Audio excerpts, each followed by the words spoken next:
All right, good morning, everyone. Welcome to Quad's 2024 Investor Day. My name is Don Ponce. I'm the Executive Director of Investor Relations here at Quad. Happy to see a full house filling in here for the event at our New York City office. Thank you all for taking the time to join us. And thank you for those joining us virtually as well through our live stream. So for today's agenda, the team has put together really a detailed walk through our forward-looking strategy, our growth opportunities, as well as our long-term financial goals. And I know the group's excited to get started and kick things off. So we're actually going to start things with our CEO, Joel Quadracci, who's going to provide a foundational overview of the company, of Quad's history, really help understand how Quad arrived to the point where we are today. Joel's also going to highlight some of the key takeaways you can expect throughout today's agenda. Joel will be followed then by several members of the senior team who are really going to highlight those growth opportunities, as well as really just detail Quad's continuous effort to innovate. And speaking of innovation, we actually do have a couple of our most recent innovations demonstrated in the room right next door. If you haven't checked that out, I encourage you to do so. And then our CFO, Tony Staniak, is going to tie it all together, round things out by providing that detailed look at our long-term financial goals. So before we get started, I've got some housekeeping that I do need to walk through. So I would like to remind everyone that forward-looking statements are subject to safe harbor provisions. They are outlined in today's slide presentation on slide number 5. Quad's financial results are prepared in accordance with generally accepted accounting principles. However, this presentation does also contain non-GAAP financial measures, including adjusted EBITDA margin, free cash flow, net debt, and debt leverage ratio. We have included in the slide presentation reconciliations of these non-GAAP financial measures to GAAP financial measures. And also, this event is being webcast with a replay to be available on the investors section of quad.com shortly after today's event. So one last thing, at the conclusion of the event, we will have a full Q&A session. So I encourage those joining us virtually, submit any questions you might have to ir@quad.com. We'll be happy to address those at the end of today's agenda. And with that, let's kick things off. I'd like to hand things over to Joel. Thanks, Don. There you go. Well, welcome everybody. We're excited to have you here. We've put a lot of work into this because we're very excited about the work that the whole team has been doing. Joel Quadracci, President, Chairman, CEO. And, I've been doing this job since 2006. My father had passed away in 2002 at a young age of 66. I was in the business pretty young, but then by 2006, I was asked to kind of step forward. That was fun. 2007 was fun. The whole world ripped apart with the Great Recession. Digital disruption happened. We came from the printing industry. And so it's been a wild ride. And I'm very proud of what the company is. And a lot of it has to do with the roots of where it came from. So I started in 2006, but the company was founded in 71 by my father. I was founded in 1969. We had the same parents. So what the interesting perspective is I grew up not just with the family company to see it grow, but also then to witness and be a part of the evolution of marketing as a whole and all that's happened during that time frame. And certainly, you think about what I just said from, call it 2008 on, the turbocharging effect of how the whole landscape has changed. The company was founded as a very entrepreneurial company. My father was an unbelievable entrepreneur. He came out of another printing company that had a lot of strife. Management and employees weren't getting along. Meanwhile, the company wasn't kind of progressing. So at a very young age, he put a second mortgage on the house. He was very irresponsible, by the way. He had 3 kids, one on the way. I was number 3. Number 4 is sitting right here, my sister Liz. And went off and started a company in a different way. And back then, it started not just as a private family company, but it was an early ESOP. And he wanted the employees to own part of the pie because he said, look, if you own part of the pie, you're doing it for a different reason. It's not just for a paycheck, it's for making sure that the company's successful. And today we are a public company, still a controlled public company, but the original employee group, the original ESOP, is still a large shareholder. All the employees who've come after that still have the same sort of mentality because it's built into the culture of act like an owner, don't act like you're doing it for a paycheck. And that becomes really important when you navigate what we've had to navigate. So we started out as a printer in 1971. Today we're $3 billion in sales, 2,700 clients, and these are kind of the who's who across a lot of categories, 13,000 employees and 40 global operations. This is sort of a diverse look at the types of logos that we deal with.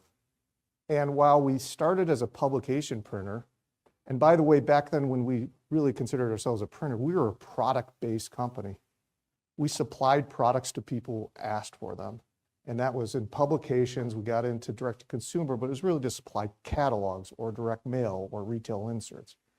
And what you'll see today is we've migrated over the past 15 years to be a services-based company, an advisory company, helping marketers sell their product across all channels. We just happen to be attached and come from the print world. And so when people look at what we're going to talk about today, they get a little confused at first. They say, this is kind of complicated. Why is a printer kind of doing all this stuff? It's actually pretty logical as we walk through it. And so today we've got access to a lot of the who's who of different categories, a very experienced leadership team. Most of our legacy team that evolved over time evolved because people retired from here, not because they left or they weren't good talent. I'm very proud of that. And as we've evolved into being a marketing experience company, a huge chunk of these people came from a different part of the industry, from the holding company world, from the advisory world with people like, Deloitte and things like that. So the caliber of people we're attracting today is based on the story that they understand, was they get to know the logic of why we're able to do what we're doing. And I think some of them will be able to opine on that later. And they're not just being nice to me, I hope, but we sort of have this great Pied Piper effect that you get some great talent who buy into the story and they're like, wow, this is different. And this might be a solution to some of the things that annoyed me in my previous job. So we're getting a great influx of talent. I'm very proud of that. There's a big announcement today. Tim Malini, who's coming from Havas, is joining us, and Josh will talk about that later. So this is sort of a graphic I like to use. I'm not going to get into huge detail here, but it's kind of a truncated timeline. Think about the top blue of print in organic growth. That's 1971. And there's a lot, I call this the threads of a lot of things that we're doing today whose foundation was built somewhere along the way in our history. We didn't just decide to be a marketing experience company and act more like an agency 5 years ago. It's been growing that direction for a long time. But to explain that, what is a marketing experience company? Let's talk about what is marketing. And I bring all my 13,000 employees along every step of the way because they need to understand and believe in how the company's evolved because they're all part of it. We have a town hall here tomorrow with 13,000 employees. Well, they're not going to be here. We're broadcasting to them to keep bringing them along. My father always taught me marketing's fairly simple. It's about you have a product and you're trying to put it in front of the right person at the right price at the right time, and now more than ever in the right different parts of the ecosystem. So if you look at the old days of the Mad Men days when marketing was simple, you had radio, TV, and offline. You'd go to an agency and say, I've got this detergent to sell. They'd put some creative people at it. They'd come up with the funny commercial. They'd come up with the print content. They'd go out and help you buy that media and deploy it out there. And hopefully everything will happen and people know about your product and want to buy it. But it was always the same thing to everybody back there. And the world's been trying to get to a point where it's very personalized. It's knowing Joel for his traits, knowing Joel for what his likes are, his passions of things that he does in his world, and be able to speak that way. And so that is very easy to say, and it's very complicated to do. You think about the Mad Men old days, it was some big agencies. When digital exploded and all the different things came to life of how you could sell your product, a lot of agencies came about to tell you how to spend your money. And then what happened is you started to see a big roll up of those. And that resulted in, the big holding companies that you have today. It's like, well, let's try and supply the whole ecosystem to someone. The challenge for a marketer today is it's very complicated because they are not designed to be integrated together and helping you. And so your marketing departments have grown quite significantly to manage all these different agencies. And so we call ourselves an MX company now because it's really about the marketer, our customer. Their job is really hard. It's not a good experience. The average tenure now of a CMO, I think, is down to 2.5 years because the clock is ticking. The brands have a lot of pressure on them. They want the answers. and the ecosystem that they're playing with is very dislocated. So we come from print, which means that, again, when I said we were a product company, we'd get the phone call at the end of after the campaign was designed, the content was created, and they'd say, Joel, go print 1 billion of these things. That's what we would do. Slowly, we went upstream and said, well, we can start creating some of that content. We got into photography, for instance, years ago to help create those contents. We started managing parts of people's processes. We got into data in a very interesting way. Data is going to be kind of a story today that is really important to understand. So backtracking to being a printer. The way we distribute that media for our customers is through the post office mostly. Think about catalogs, direct mail. We do a lot of retail inserts that went through the newspaper, but publications, all that stuff goes through the post office. And so the cost to our customers to do that, 60+% is postage. We're a small part of it. So over time, we learned how to offset that cost with the help of the post office. They incented our clients that if you skip most of the post office on their way to you, the consumer, they'll give you a big discount. The only way they could do that is if the printer could do the work for the post office. So today, we merge all the different mail streams of our clients going out. We do the sortation for the post office. We send out bundles that are different sizes based on the postman it's going to. And all the postman has to do, if we're sending it from Sussex, Wisconsin to Marin County in California, is open up that bundle. It's in the order he walks down the street. So to put it in perspective, though, if you take out first-class mail and you take out parcels, about 10% of the post office's volume comes out of our plants.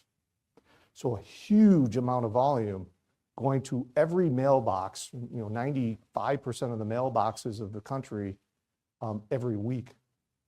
Not only that, but what we're sending to them, we get 2 files from our customers. We get a prospective file, which is names they're renting. They're saying, I think this person looks like someone that would want to buy my product. Let's send them a marketing piece, and they're probably hitting you online with an email and all the other things. And try that out. The other part is they send us the customer file, people who keep transacting with them. That's always refreshed as the transactions happen. That's the important data we're sitting on. And so we have a data set, a data foundation, which is based on all the households in the country, based on the content going in, which allows us then to not just look at Joel as his demographic and where he lives geographically, but start to extrapolate what are his passions for life? What are his passion scores? Then we could build around the foundation of that with a lot of different partnerships that people use in data and trying to target customers for audience and turbocharge that. And that's something we've been working on a long time. You're going to hear from Joshua Lowcock, who's going to talk about that later. And you also hear from Tim Armstrong as we do a fireside chat, as we've got to know each other over time, and more on that later. And so fast forward, and when I think about where we're at, that's an important part, that understanding coming from manufacturing gave us that big data set. The other thing that I think in the important takeaways is that we're building on our momentum as a marketing experience company. The 3 things that I think allows us to do that coming from where we came from, besides the data set, is a huge focus on process.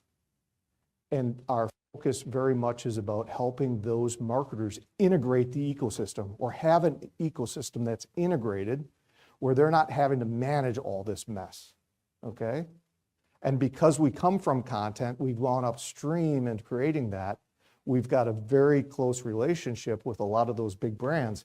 And the other thing to think about up here as we talk about products, old line products, offline products, to new line services, think in the blue, really big invoices. Like we are like still one of the largest spends for a marketer when they're using print. Big invoices means relationships all the way up into the C-suite. And that's what we've had for many years. These are long-term contracts. Many of them we get so embedded with where we're actually creating content. We have people sitting in people's marketing offices that are quad people, helping them market their company as well. So the big invoices create that opportunity. The further up you go, smaller invoices, higher margin. And so lower margin, high invoices, and also high cash flow. So a lot of the manufacturing creates that cash flow. And if you've looked at our debt pay down and how we've managed the balance sheet, that's super important, as well as how we've been able to invest. But as we go forward and when we're marketing for people, helping them in the advisory side as opposed to just producing a product for them, the revenue flows back and forth. We may enter as an agency with a big insurance company that would never knew us as a printer, but it may also all of a sudden lead to the fact that, wow, we got out of direct mail, this is a live case, got out of direct mail years ago, and we realized we have to get back in because it's really responsive. So suddenly you have a small invoice, engagement that turns into a large invoice, large cash flow engagement down the line, and they work together. And the reason it works that way is it's actually how the consumer works. They use all things at their fingertips to interact with brands.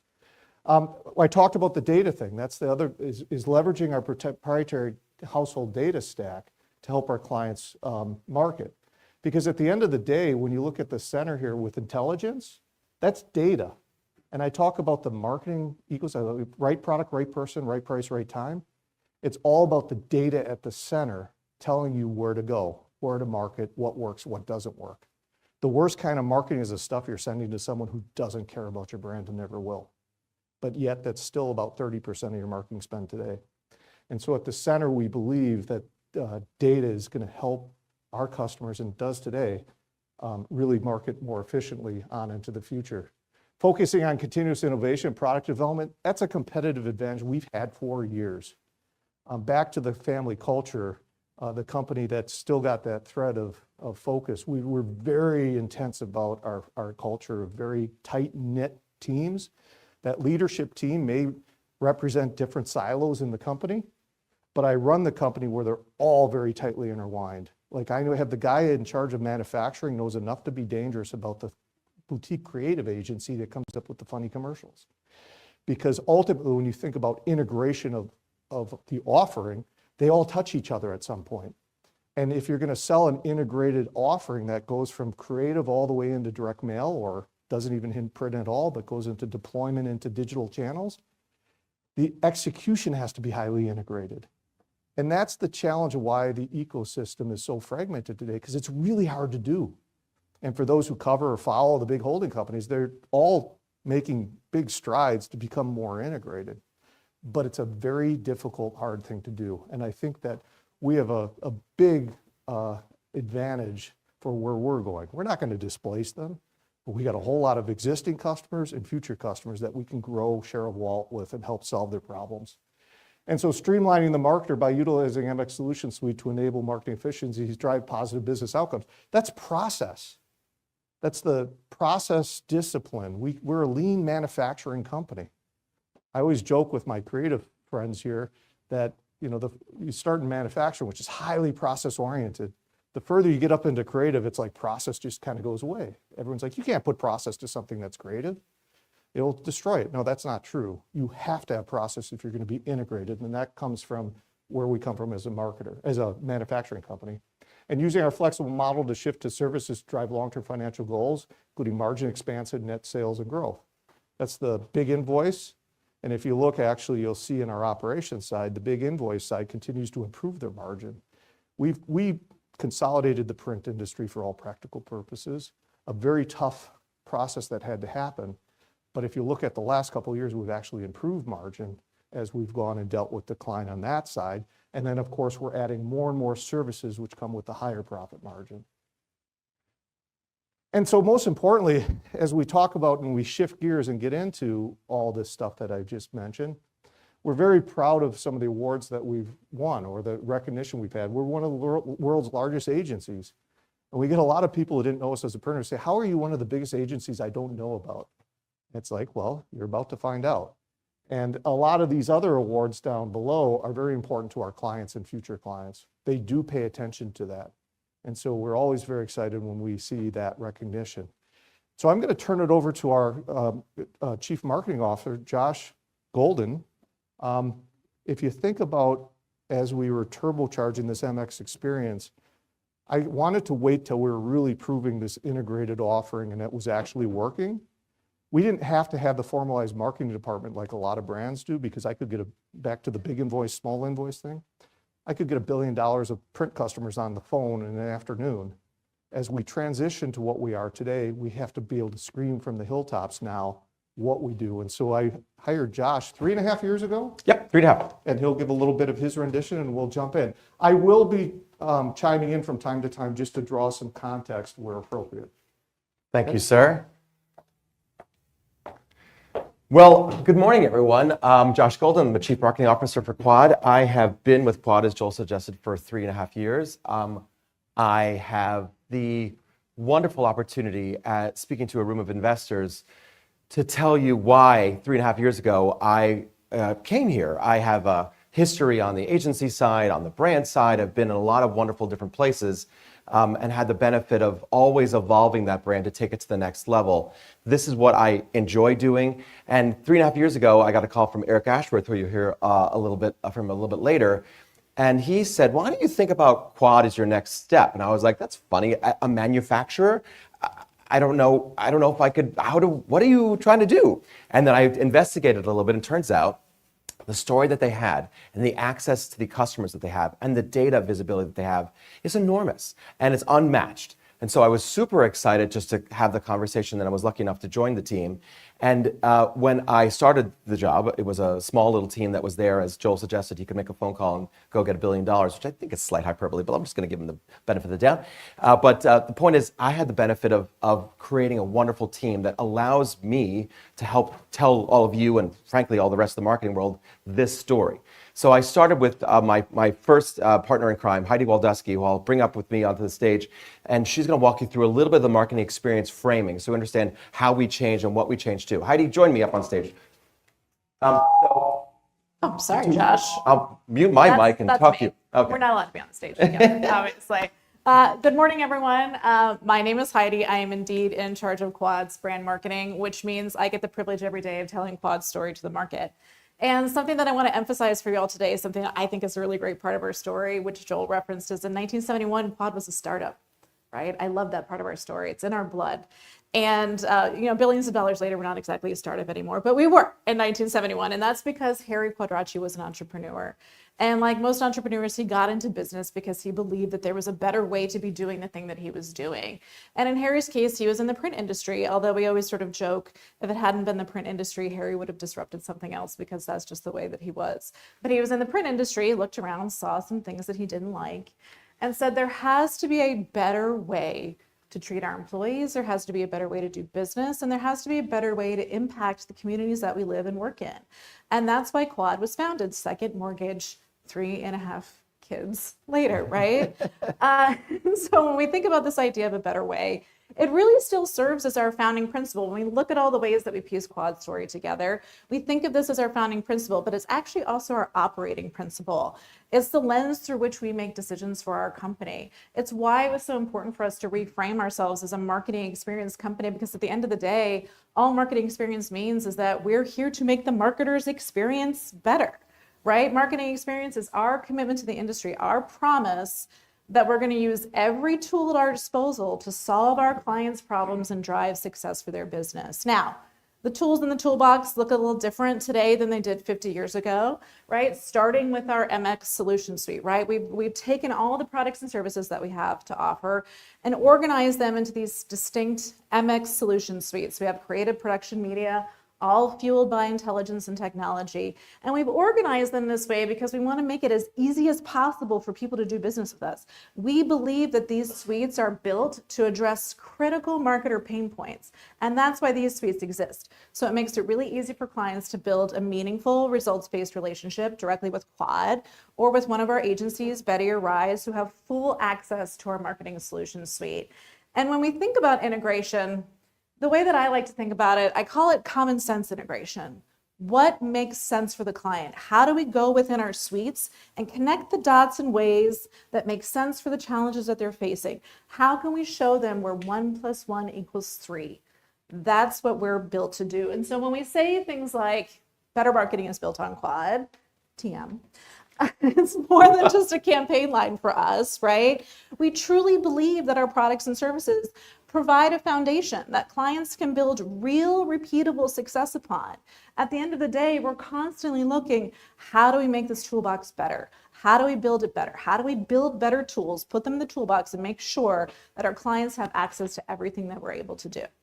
So How do we know what tools to bring to market? We don't have a crystal ball, right? But we do it by taking that heritage of logistics and manufacturing, right? We're incredibly good at figuring out what's going to happen 5 steps down the road, right? So we take a look at what's happening in the industry, and Josh is going to go through, this will sort of match up with Quad's timeline and trajectory, but we'll sort of start with what's been happening in the last 15, 16 years. So everyone's favorite, economic uncertainty. Starting in 2008, we're really seeing that economic downturn, right? We're really seeing a lot of pressure on the marketer to really have to kind of rationalize and justify every dollar that they're spending like never before, right? That's where this big push on efficiency comes into play. At the same time, there's a massive fragmentation of, media and point solutions, right? It's really the rise of omni-channel marketing, that rise of marketing complexity that Joel's talking about, right? The marketer's job just continues to get more complex, right? So we're constantly thinking, what solutions do we have? How can we help our clients not just meet the challenges, but rise above and find the opportunities within? And lastly, you'll see, and Joshua will address this as well, is this real pressure on data privacy. So consumers are able to kind of keep more of that data than ever before, which is good for them. Not so great for the marketer, right? It puts this tremendous pressure on this complexity around audience strategy. How do I really make sure that I'm finding the right people and delivering them the right messages at the right time? And so you're going to see, again, how we've built, really, you're going to hear this word a lot, how we've built ourselves, again, to meet the challenges and help them rise to the occasion. So with that said, I'll turn it back over to you. Thank you, Heidi. You're welcome. I'm going to escape now. So the world in which Quad, was operating in forever, we can never forget that we came from manufacturing. So obviously, looking at our foundational growth, started with print, and this is our engine. This is our cash engine. This is where we make most of our money. This is, as Joel suggested, the large quantity of invoice dollars with zeros. That's in production. In my agency life, we could come up with a great campaign, and we can make a couple $1 million on having a great creative idea. But the going to put it, make it, is millions and millions of dollars, and then going to get it in media is more and more millions of dollars. So when you have a campaign, a good idea is obviously important, but not going to be as much dollars as it comes in production. So we will always have that cash engine making as part of our infrastructure. So the question becomes, where do we add on, and what do we do to make certain that we are there for the marketer to solve their problem, wherever it is, and then continue to add that? So obviously, we had to figure out, well, what other areas can we go invest in and acquire? So it's in-store. So there's DM, there's all the catalog, all the other pieces that we can logically add on to be like, yes, of course, let's do that. That's another thing that we can put into that production pipeline. And then more recently, we've added on agencies, as Joel alluded to earlier. All the agencies that are in the media space or in the creative space, people are asking us, we call it the can you do's. Could Quad just do this for us? And the answer, of course, is yes. Yes, of course we can, because we have that infrastructure already built in place. This story continues to go on, and as Heidi and the rest of the marketing team figured out, was what we really are solving is this complexity that marketers are endlessly having. My job, by the way, my timeline with Joel is I'm a year over my deadline to be exited, so it hasn't happened yet, but I'm waiting for it.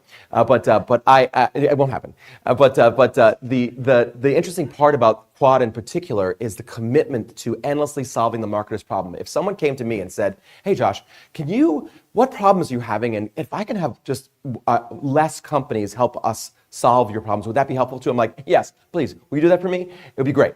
The truth is, it's really, really hard to solve the marketer's problem. The marketer's job is endlessly changing. Just think about the last 3 to 4 years. They just had AI added on. Okay, yeah, sure, handle that too. CRM was in there, email marketing, everything. Marketer just gets that job added on. So they have a lot of complexity that they need to handle. And in particular, when you're thinking about a marketing experience and having their experience be easier, this is what Quad uniquely can provide.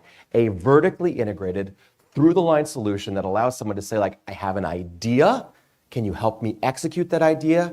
And then, can you help me deliver it to the right person in the right house in the right time with the right price? That is something that Quad can do really well. This evolution, this story, ladies and gentlemen, is exactly why we are in the position we are today, and why I'm so excited to tell you all about it, because this hasn't yet, we are pushing this story out, and we're ready to hit every single audience, and one critical audience is investors. We want you all to know how important it is that we are about to pivot, and this pivot is a moment, the time we will mark in Quad's history is like, this moment mattered. Having you all here today matters. The stories you're here today about our innovations matter. Where we're headed is going to be important, but it's all in service of feeding our cash machine, which is our manufacturing operation. Point taken. Moving on. All right. As Joel alluded to earlier, the access we have to the household is unmatched. I can say this because I have a long history on the media side as well. No one has access to 97% of the adult population or 92% of the household reach, and with 3 billion continuously revalidated household data points. This gives us access to the consumer at their house, the consumer in the store, and the consumer online. All those 3 areas is the majority of where they'll be living. We know who they are, what they're interested in, and Joel alluded to his personal interests. Imagine the capacity to communicate something different to me versus all of you in the audience versus anybody else. And this is what Quad does on an ongoing basis. This data point, this data set, which Joshua Locock will speak to shortly, is super, super exciting and I believe a real differentiator for where we exist within the marketplace. This is the solution suite which Heidi mentioned. This is actually the favorite slide that Julie Curry, who is our Chief Revenue Officer, will talk about later. This is the one slide that is, I understand, the most popular slide in the sales deck because it allows for the client to see, first and foremost, what singular problem can we solve for you first? Now, it might be most logically in the MX production suite, which is our, if this were a Venn diagram, this would be a very large circle, but it's drawn not to scale. But this is effectively all of our manufacturing operations as we do, for everyone, a wide variety of individuals. But sometimes it's creative challenge, sometimes it's a media challenge. No matter what, they come in, talk to us, we understand their problem, and we consultatively figure out how do we start with a singular solution that they need and land and expand. And that's what Julie's going to speak to later. But the MX Solution Suite is how we organize our business so that when we're having a conversation with a client, they can see that we can handle any one of the pieces in the ecosystem, but ordinarily it's the problem they're having first that they want to solve for. One thing we won't hit as much on is the tech line, the technology that threads throughout it. Back to my father being very entrepreneurial and innovative. Back in 1982, every employee at Quad had an email account. It's 82. That's how Liz and I used to communicate with my dad when he was at work. It was the old digital VAX system. But what that triggered was over time, as we wanted to focus on process and really understand how we can become more efficient, you had to have tool sets to visualize the workplace. So we ended up having to build our own ERP tools to see how the presses ran, how product ran through the plants, because we couldn't get someone to do it for us. And so there's that in the fabric of our history. So today, when you start seeing some of the tool sets or some of the solutions, we're actually providing technology solutions to our customers to manage process. So back to that process thing. Absolutely. And I'm reminded in this slide to tell you that while I'm going to highlight a few small solutions that we're first to market in, these are not the only solutions. We have a wide variety, and you'll get the chance to see, if you saw In-Store Connect, which we have in there and in the other room, you'll get to see that peak. The point is, all these things are ways we're looking at expanding. Well, how do we take MX Creative and make it bigger and more valuable? MX Production, what else can we do to solve the problems for our marketers as our customers, and MX Media as well? So 3 e-commerce, Eric Ashworth is going to walk you through it later. It's a digital twinning tool. Imagine you're an e-commerce vendor. Imagine you're a retailer. You need a photo of a sneaker. That sneaker is sometimes, you need it this way, you need it this way, you need it this way, you need it up and down. This solution is just wild, is a 14-foot device which spins around an object and takes all the pictures that you possibly could need ever, and then we have it as a digital twin, so you have the ability as a user to look at it from every single angle. This is something we have a unique and a unique relationship with a vendor that allows us to have this solution that clients need for us. Is it our only thing? No. It is a wonderful thing that's in addition to the MX Solution Suite. MX Production, as I'm reminded to say by my production friends, are the largest cost for our clients is mailing.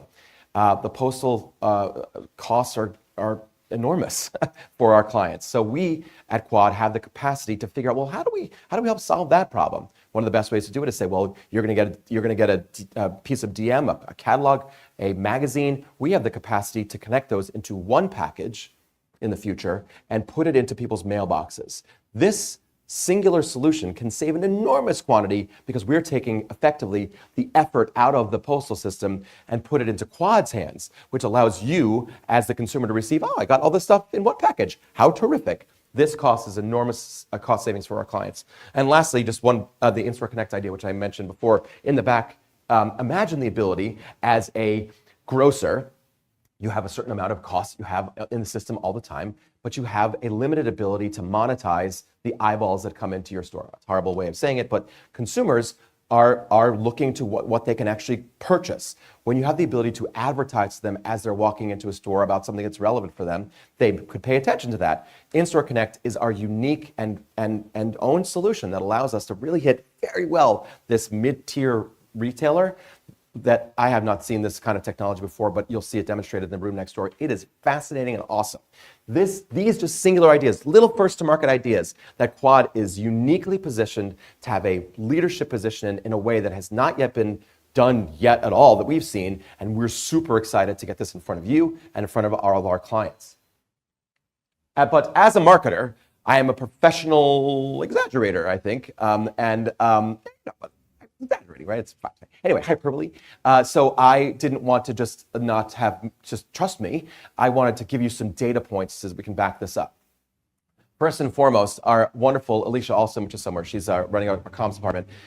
She wants me to talk slower, which I'm desperately trying to do, and I'm not doing great.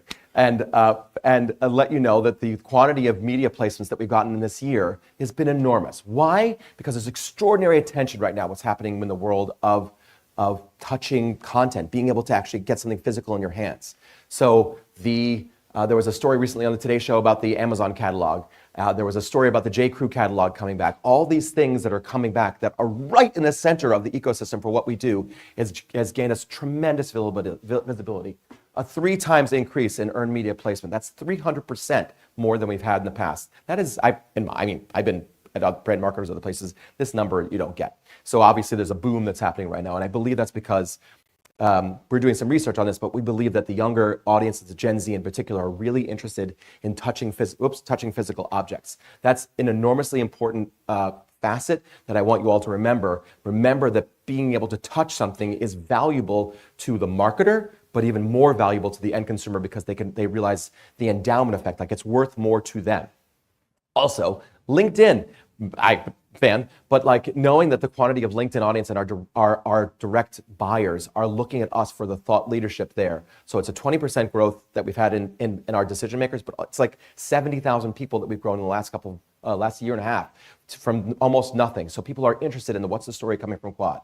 Second piece is, and I won't belabor this, but really amazing client growth stories, which Julie Curry is going to walk you through that every new client is like, wow, look at that. Look what they're buying from Quad. It isn't just the manufacturing piece. They're buying the other things, the integrated opportunities that they can speak to.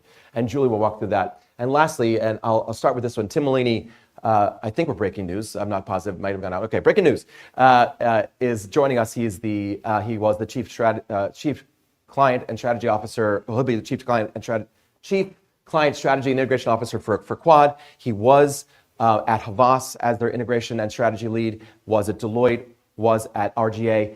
That kind of talent, this kind of talent, Courtney Ballantini and Joshua Locock, who you'll hear from later, was as a president of media and ran worldwide, and Rachel Weiner, who was our head of new business development. These individuals, you wouldn't ordinarily get at a manufacturing company. You just wouldn't, because why would you need that? You won't need this level of talent. We have created a really interesting magnet that makes people like a Tim and a Rachel and a Courtney and a Joshua all be interested, and this is just a small swath of the people that I could mention, come to Quad because they see the opportunity of what could happen here. And also, can't undersell this, the culture of Quad is something I'm super proud about. I get to be a part of an organization where I'm proud to say that I work here. I'm proud to say that I work with people that I actually genuinely enjoy every day.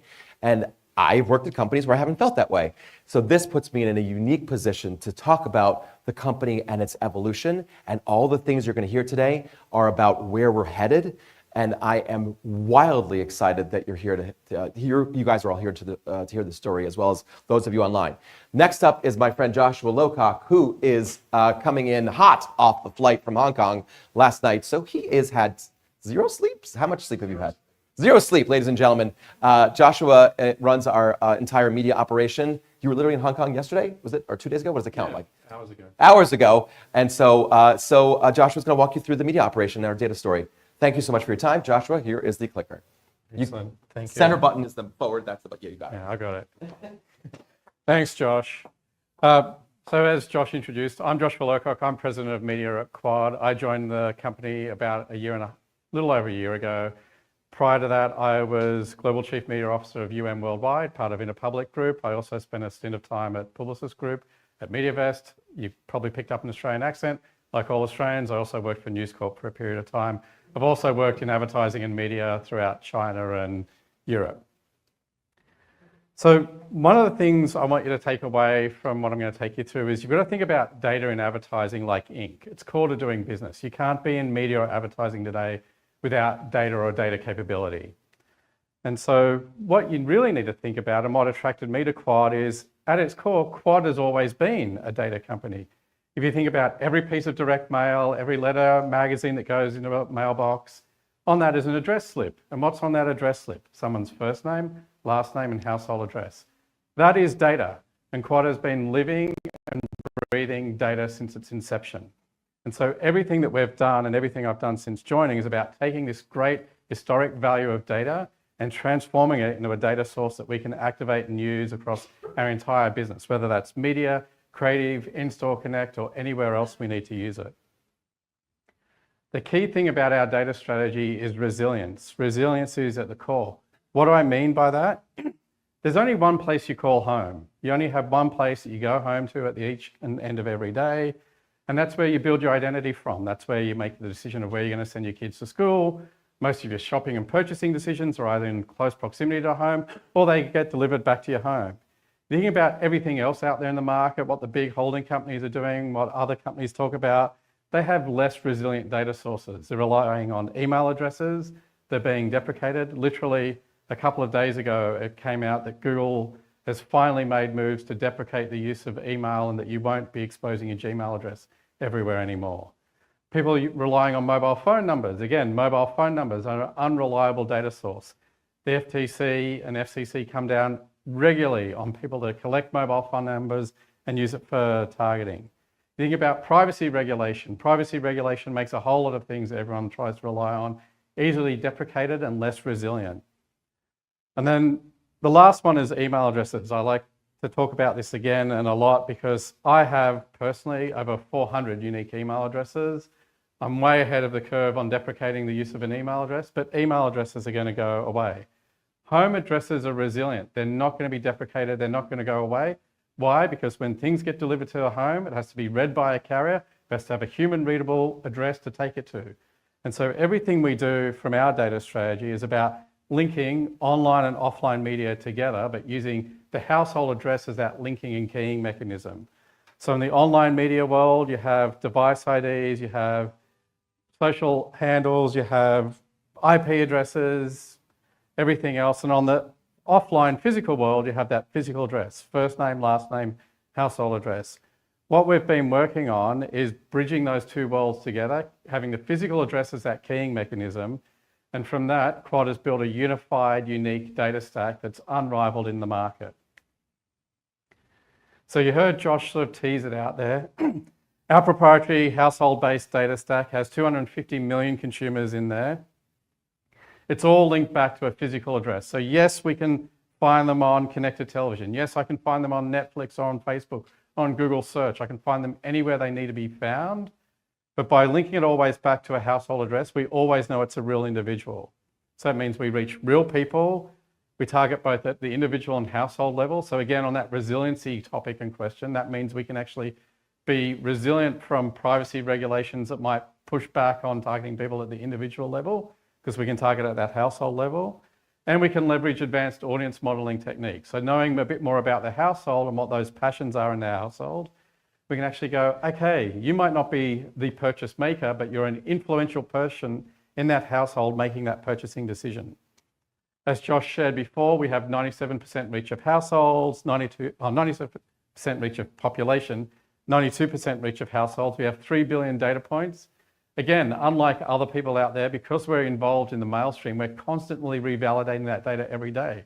We don't send something into the mail stream unless it's been validated and we know it's going to be delivered. And that's the value of our unique data stack.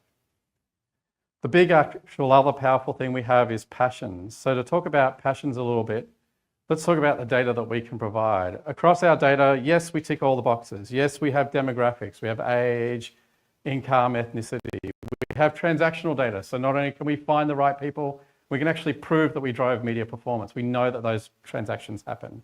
We have attitudinal information. But the really powerful bit of data that Quad has that no one else has is passions. Because we're linking everything back to our Mailstream data and because we're linking it back to those households, we know at the household level what their passions are. You don't, as a marketer, send something to someone's house, and as an individual, you don't request something to your home unless you're passionate about it.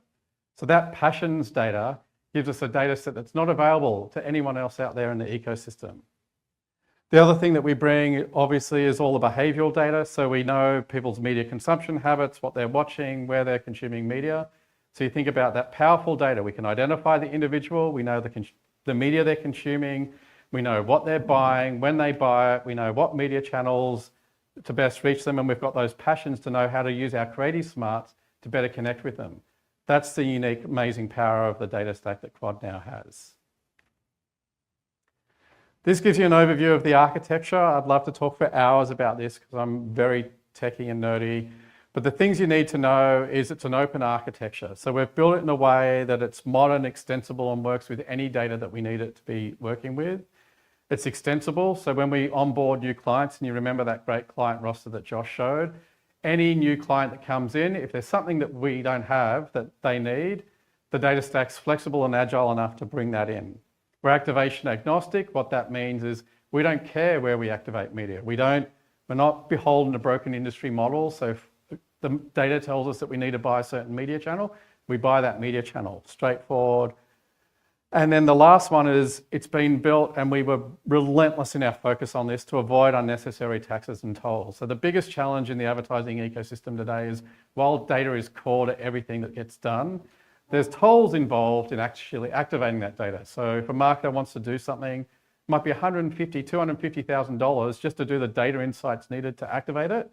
We've worked very, very hard to eliminate that. It's seamless to activate our data anywhere, anytime, in any place. But just don't take it from me. One of the leading agency industry pitch consultants, when we took them through all of what we've built, our capabilities, our models, the data, the way we've actually put it to work today for clients, he said it ticks all the boxes. It puts us it takes our historic strengths and it puts us on par with the industry. So when you think about those holding companies out there that have spent literally billions of dollars on data, we've been able to do that at a fraction of the price in a better way, in a smarter way, because we've taken the legacy value of Quad's household data. And now we have a seat at the table in all the major pitches that are happening in the US. The other thing, because everybody cares about AI these days, is it is AI ready. What we've done is we have a partnership with Google. We're a premier Google partner, and we're leveraging our own data set with Google Smarts to truly democratize access to data. So you'll hear a lot of companies talk about AI and the AI models they're building and the value that it's going to bring. That's full of a lot of hyperbole. The value of our data stack and what we believe in is democratizing access to the data. And that means that anyone within Quad will be able to go in, put a plain language text query, and I'll show you some examples of that in a minute, and actually find the right audience that they need. It's not a case of, and I have all the best data scientists that we need, but right now, or in the past, what happened is you had to go to a data scientist, have a discussion, work out what data you might need. They'd run a query, it'd come back, you'd sort of go, I don't know if this is right. With the power of AI, we've accelerated that phenomenally. So every employee across Quad, whether that's a Quad person in manufacturing, whether that's someone in Betty in creative, whether that's someone in Rise in the media side of things, can go in, access that data, and start getting insights. And that means that they'll have an omni-channel audience view, again, channel agnostic, activate anywhere, and measurable impact on results. It truly makes us the on-holding company. So in this chart, what I'm trying to show you is the way that is put into action. So in this example, any person within Quad can go in, type into a prompt, please create optimized ads for these 4 customer segments, more likely to purchase from Summerfield Gardens, a hypothetical client in this example. And our data stack can go through, find those audience segments. In this case, there's 4 identified, that identifies not just the right audience, but the media channel mix that needs to be there, what media assets that we've got available to execute in those channels, and what the messaging they react to, because it's not just about getting the ads out there, it's about actually connecting and resonating with those customers. So all of this from a transformational journey and where we've taken Rise, our media agency offering, is we've taken our media agency capability on a journey as well. So you've heard about the Quad MX journey. On the media agency side of things, we've taken our media agency from being a digital agency to being an omni-channel agency. We're no longer relying on platform data that's commoditized, so everyone's out there buying the same data from Facebook, from Google, from everyone else. We don't do that. We have our own proprietary data. We can actually focus on balancing brand and demand, those long-term results and short-term value drivers. We've moved beyond spots and dots. We can create connections between commerce and creators. And the thing that we're really proud of is we bring scale without sacrifice. There's no compromises in the way we go to market. Further to that, we've also brought new partnerships to bear. So from a marketplace clout perspective, Rise now has access to over $3 billion in negotiating leverage. So we can actually go out there and compete shoulder to shoulder with everybody else that's out there in the market. We're executing new partnerships, which we'll announce in the next couple of days, to be able to activate our offline audiences anywhere. So any of our print customers, if they go, hey, I just need a digital extension and I want to be able to do email marketing or display marketing or anything like that, we can take their list and execute it in a turnkey one-click approach. And the last one is because of Quad's long-standing values and commitment to transparency, we've partnered with an independent, I call them a data science auditing firm, but they're not one of the big, auditing firms, who can identify and eliminate waste in the ecosystem. And so that will actually help us drive better media effectiveness, but to do it in a more transparent way. So you hear about all the holding companies that talk about principle-based trading and principle-based buying. That creates a horrible prison for them. And what that means is clients don't actually get quality media. They don't get what they need and what will actually drive business performance. And there's a lot of waste. We're partnered with someone who can help identify that waste so we can actually start bringing those clients in from holding companies. So Josh talked about how we solve marketers' pain points. The way we solve it from the media perspective is it's all about client-first media investment. We take the data, we read the data, we use the data to make the right decision. We can manage that brand and performance side of things. We bring scale with agility. It's all about transparency and accountability, but more importantly, we're not beholden to broken industry models. Everything's been built ground up from scratch to actually change the way that the industry operates and provide a better solution to market. With that. Thank you, Josh. Well, we're throwing a lot at you very quickly. That's the goal, and being efficient with your time.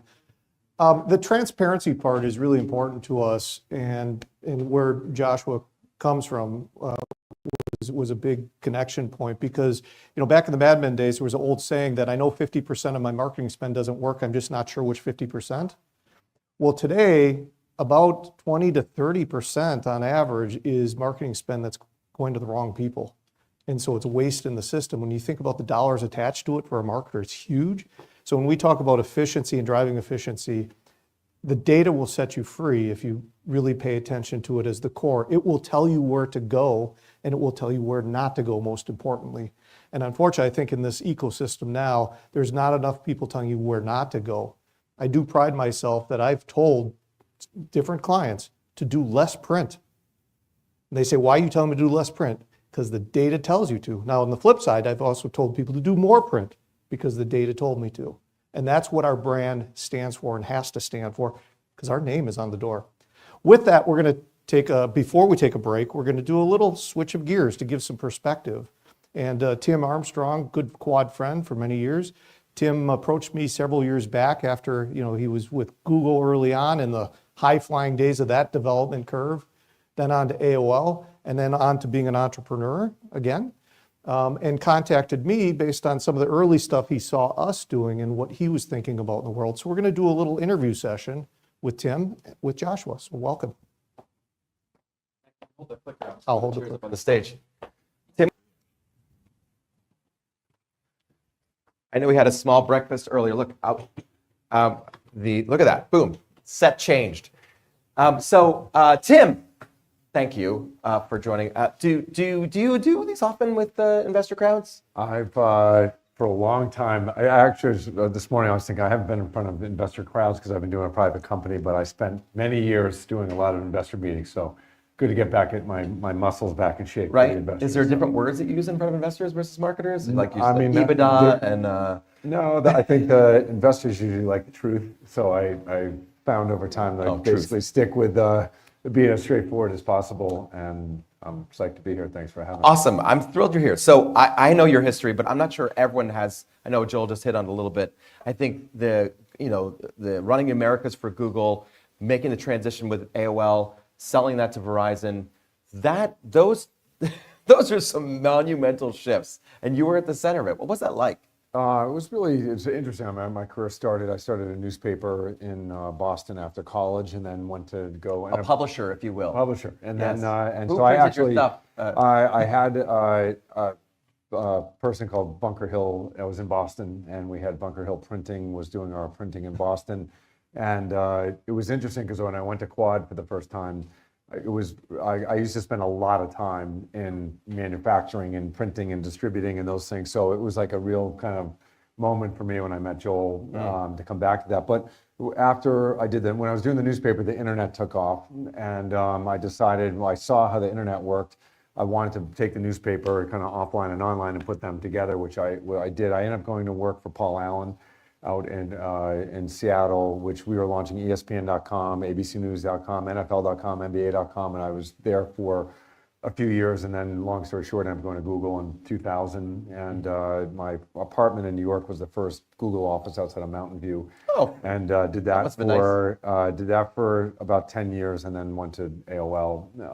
And then after I sold AOL to Verizon, one of the things I was really interested in, which is why I ended up here today, is I was really interested in direct to consumer and where things were going. And I thought like there's a lot of people in advertising and marketing, I call it the guessing economy, which we're doing a lot of guessing, and I think there's a big difference between guessing and knowing. So I was looking for partners when I started Flowcode that would be in the knowing category, not the guessing category. And Quad was on my radar screen, and so I proactively called Joel. I actually picked up the phone and called his assistant. And right when I was starting the company, he's one of the first people. I flew out to Wisconsin to see him, and we had a meal at Joel and Jill's house from his parents' house from growing up. And we talked about it. And I think one of the things that came out of that conversation, just from my history, is like one of the things I've always kind of prided myself on is finding people that are really good at I think execution is a great strategy. And I think one of the things I took away from my first visit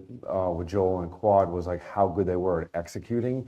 And number two was how good they were at knowing. I think Quad's got one of the largest underestimated databases, probably in the world, but definitely in the United States, in terms of where data was going. My 20 years before meeting Joel was all about how do you take data, put it into the guessing game and turning it into the knowing game. And I think Joel was like, he had already been in QR, had focused in on offline to online. So it was kind of like meeting a brother from another mother in terms of the vision. And so that a little bit of my background, but also why I'm here. no, of course. It's a fascinating thing, knowing.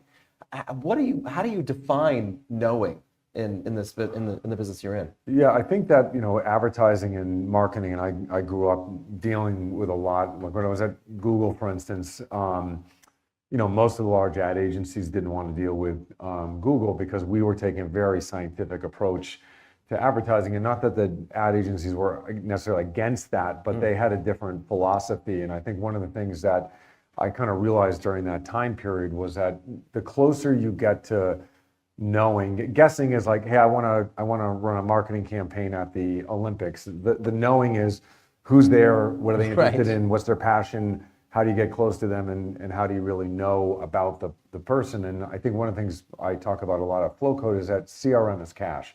Like if you know your customer, it's really, really important. And I think the same thing's true with the passion index in the household, which is HRM is cash, which is when you can take CRM and turn it into HRM, which is household relationship management. I think that becomes even a more kind of connected. TM, we just trademarked that, just so you know. that becomes a more kind of explosive, connection point. So I think, your job in media, content, advertising, marketing is to really know your consumers. And one of the things I also founded Patch, which is one of the largest local media companies in the United States, and does to this day still does some of the largest amount of content every day locally in the United Local States. media, right?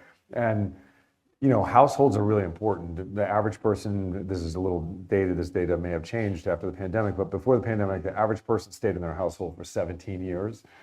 And so if you think about what Quad and what Joel talked about, and Joshua talked about, Michelle talked about, is you basically are getting to stay connected with a household and the individuals in that household over an extended period of time. I think one of the things that also is true about the importance of marketing is how do you stay with a relationship over time? And I think that's why household, in many cases, is as important or more important than individuals. Yes. Because in my household, I know there's certain decision makers that help other people facilitate Do you make the decision making. decisions? I'm not one of the decision makers, but I know the decision maker You very could- well. you know, you could- and you could tech them she for is an sure. excellent decision maker. And so I think the ability to have that level of confidence in terms of marketing it really takes you not just out of the guessing game, it takes you out of the fraud game. Sure. And I think, if you look at I love digital, I grew up in digital, but, there's a tremendous amount of wasted money and energy in digital. And I think the reason I picked up the phone and called Joel is because I knew Joel had access to the households of America. The one thing I discounted was when I got there, I was expecting to go to Joel and have to be like, hey, look, I came from the internet, I want to mix offline and online together and put those things together. And Joel was actually right away already on it and knew it and had the vision. So I'd say one thing, just compliment to the Quad team, is I heard, it was probably 4 years ago when I went to see Joel, like Joel said something to me at dinner that night. He said, his dad used to have a saying, which is ready, fire, aim. You can't always do ready, aim, fire. And I think in business you hear that and you're like, whoa, you always want to aim. And I think one thing is Joel has been able to build, like when I look at the talent here on the stage in the transition over the last 4 years, like talent has followed the mentality, which is like, I think actually Quad's done a lot of aiming. But I also think you guys have been doing the firing, meaning like you guys have aimed and gone after the things that you're going after. And, talent you can't talk talent into following an idea. You can talk them into following execution against a vision. And I think that like all you have to do is look at people on the stage today at Quad, and I think it's pretty impressive what's happened. Yeah, I'm the household piece for me was a hook too. Like, well, that's fascinating. I have such tremendous access. I want to educate a little bit of the folks that are listening today, because there was a pivot. Obviously, we've been talking about there's something called the death of the cookie, which was effectively the way that we measured, the digital audience. There was a change that happened recently. Tell me,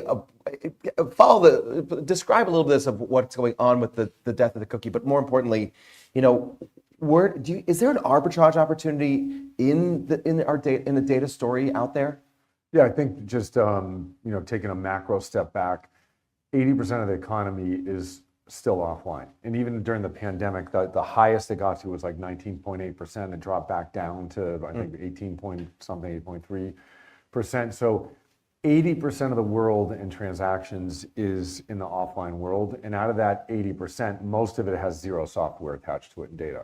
So there's payments data, but other than that, there's a lot of missing data there. So I think when you think about the cookie and the changes to the cookie, that gets a lot of discussion, and it should get a lot of discussion. That's mainly concentrated on the 20% of the economy that's digital. So I think when you zoom backwards out from that, you start to think about like, where are the places where you can see 100% of the economy? And really, as a marketer, your job is like, as Tom Brady, I'm a huge Patriots fan, so I know I went to the Buccaneers, but what he used to say all the time is like, my favorite receiver is the open one.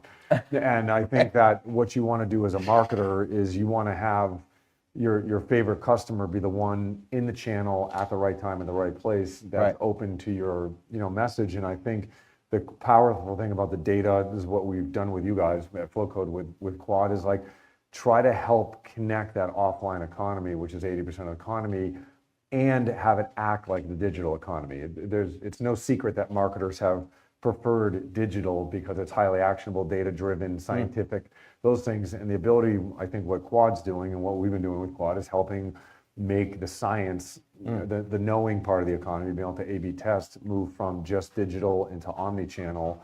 And I think that's also, Quad's doing it at an interesting time because most of the offline marketing was built in a time period where there wasn't any data, and actually most of the players in that marketplace don't have any data. Right. And that's where I think makes Quad different, is Quad actually has a set of data and the contracts, the infrastructure, and those things to be able to action that data. And so that's, I think when you think about the cookies are 20% of the economy and going away, getting squeezed. Or staying, or Staying, I don't even know we don't- anymore. we don't At this know what point, they're I think doing at it's this point. back and forth.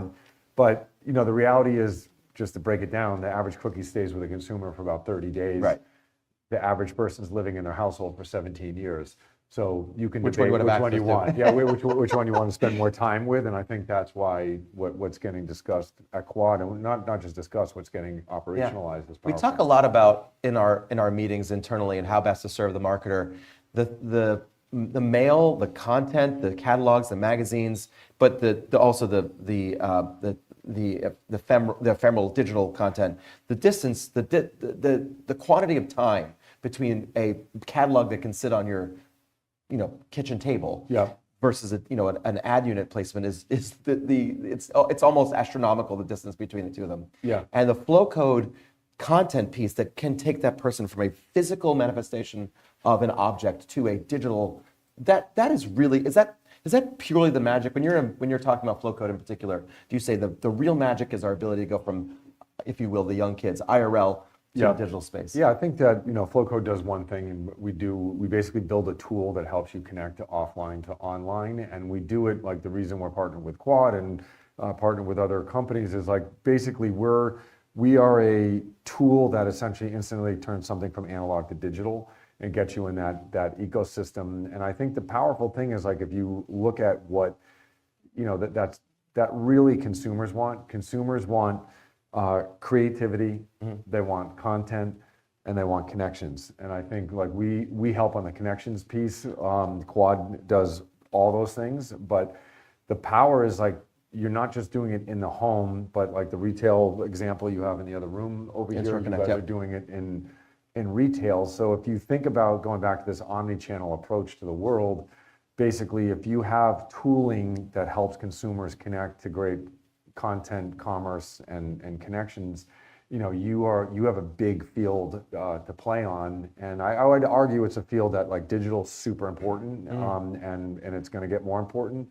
But I think there's a lot of ignorance on how big the playing field is outside of being on just a server farm. And I think that's where like the powerful connection point is. I want to talk a little about, I can't help myself but bring up AI and have us chat about it because I recognize the marketers in particular have a bright, shiny object syndrome where you see a new thing, like, let's go think about that thing. The truth is there's been many in your history, frankly, from search to, it's changed every 3 to 4 years. Do you see AI as different from everything else that's existed beforehand, or is it yet another brick in the wall, if you will, for a tool for the marketer to use? I think it's different, but I would start off by saying it's super automation. I think the one thing that AI is going to bring to the table is a tremendous amount of speed on the automation capacity. And like, even if you look at Quad's business, like when I went to Quad for the first time, the variable data printing that's happening where you can personalize every single thing coming off the web into a printing machine and have something personalized and sent to the person within 24 hours is like incredible. That you apply that with AI now in your passion index, you're going to end up with an explosion on the ability to like automate basically the passion index to actual execution piece. So I think most of the advertising in the world is going to get affected by that automation. That's kind of like base layer one.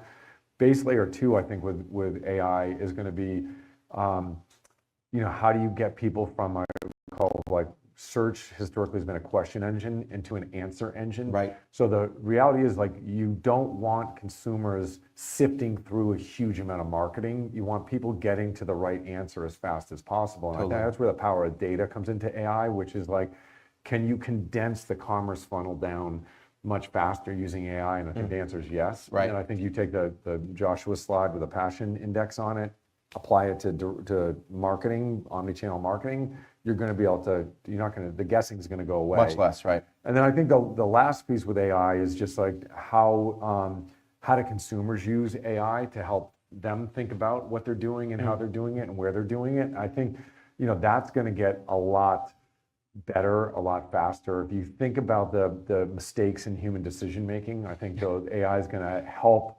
shrink that down tremendously. So I'm a big believer in AI. I think it's a paradigm shift. And I think it will continue to close that guessing to knowing. It's going to accelerate the move from guessing to knowing in marketing. When I think about Minority Report, the ad that is just focused on me about my specific recent purchases, there's a Big Brother effect of, there was a time in the 90s I was uncomfortable putting my credit card into a computer, and that was like, now I'm like, I don't even care, just take it. I'm curious about the amount of time that you think it'll take for consumers to change how they feel about them having their Amazon catalog being different from neighbor to neighbor to neighbor. I'll just give you data on this. Like when I was at Google, you could go in and change all your personal settings on Google to like what you could target, who can target, who can't, Right. what you do with the data, and less than 1% of the noise level was huge on it. Right. Externally. Lots of people talking lots about of people talking about it. The press, the government, all The that. Big Brother is coming after you. You give consumers the tools.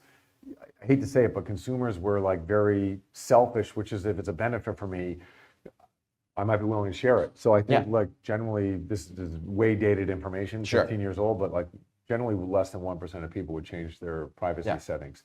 So I don't know if that's like the settings were hard to use. I don't think they were, but my guess is like consumers are going to be willing to trade off information based on what the benefit to them is. I have a streaming platform at home, a YouTube TV that I use, and I get like ads that are like, wait, this is like a vendor I talked to on Tuesday. Yeah. And I'm like, I can't believe they put a television ad to target me. So I personally, I don't mind it. I think it's like kind of awesome. I don't get, Pampers ads anymore because I'm like, I don't have babies. Well, I think it's also like consumers are very good at optimizing time. And I think one of the things is like if I'm passionate about, sailing or whatever you're passionate about, and Quad's going to help you connect to that information faster. Like I think getting rid of stuff I don't want to see and giving me more stuff that I do want to see in omni-channel way, I think that's going to be really powerful because consumers are very adept at understanding like use of time for marketers, and all of this work is going to help consumers use their time better. I think so. We're doing some interesting research, and I want you to speak to this if you can, on this concept of return on touch, being able to physically, the value differentiator that has when you physically can touch something versus something that's ephemeral or in digital. Are you seeing a shift in movement back to the physical with the Flow? Yeah, we say with Flowco, like one of the things we do a lot of, we're basically an IRL company, so we do, all of our partners basically use us in the IRL. So I can tell you 100% just from like, we're doing a bunch of major concert tours now. We do stuff for all the major professional sports leagues. We do a lot of stuff for colleges. I would say the engagement and movement into IRL is a really substantial change. And the IRL industry is moving from about a $500 billion industry to about a $4.5 trillion industry over That's a time. T, trillion. Yeah, so it will capture a lot of the commercial stuff if you go forward 10 or 15 years from now. IRL industry from a commerce and spending standpoint is going to be very substantial shift and change. And so like that's why these omni-channel aspects are very, very important. And I always say to people at work, I'm like, I'd love to be on Mars. Like eventually if Mars opens up and they have incredible facilities you want to have a flow code on Mars, or you want to be there? Other than the 7 to 10 people that are on the International Space Station, everybody else is on the surface of the Earth. That's it. And so basically improving the surface of the Earth from a standpoint of like forget about having things work really well in server farms, having the surface of the Earth work really well from an omni-channel standpoint. Be great. Huge benefit. Huge benefit. So I think your touch point is, you can just, if I pulled your phone out and said, scroll through your photos, I doubt you have any pictures of online services. You probably have a lot of pictures of your family, a lot of pictures of what you're doing. So I think the human touch aspect of life is getting more and more important. I mean, Do you think it's an impact of the pandemic that people wanted to be in person and have that, or is it something else? Or is it maybe a pivot up, a pendulum swing back from like everything is digital to like no? I think if you're a lot of people here are probably from New York, but if you're in New York, all you have to do is go out in the morning or go out at 5 or 6 o'clock at night.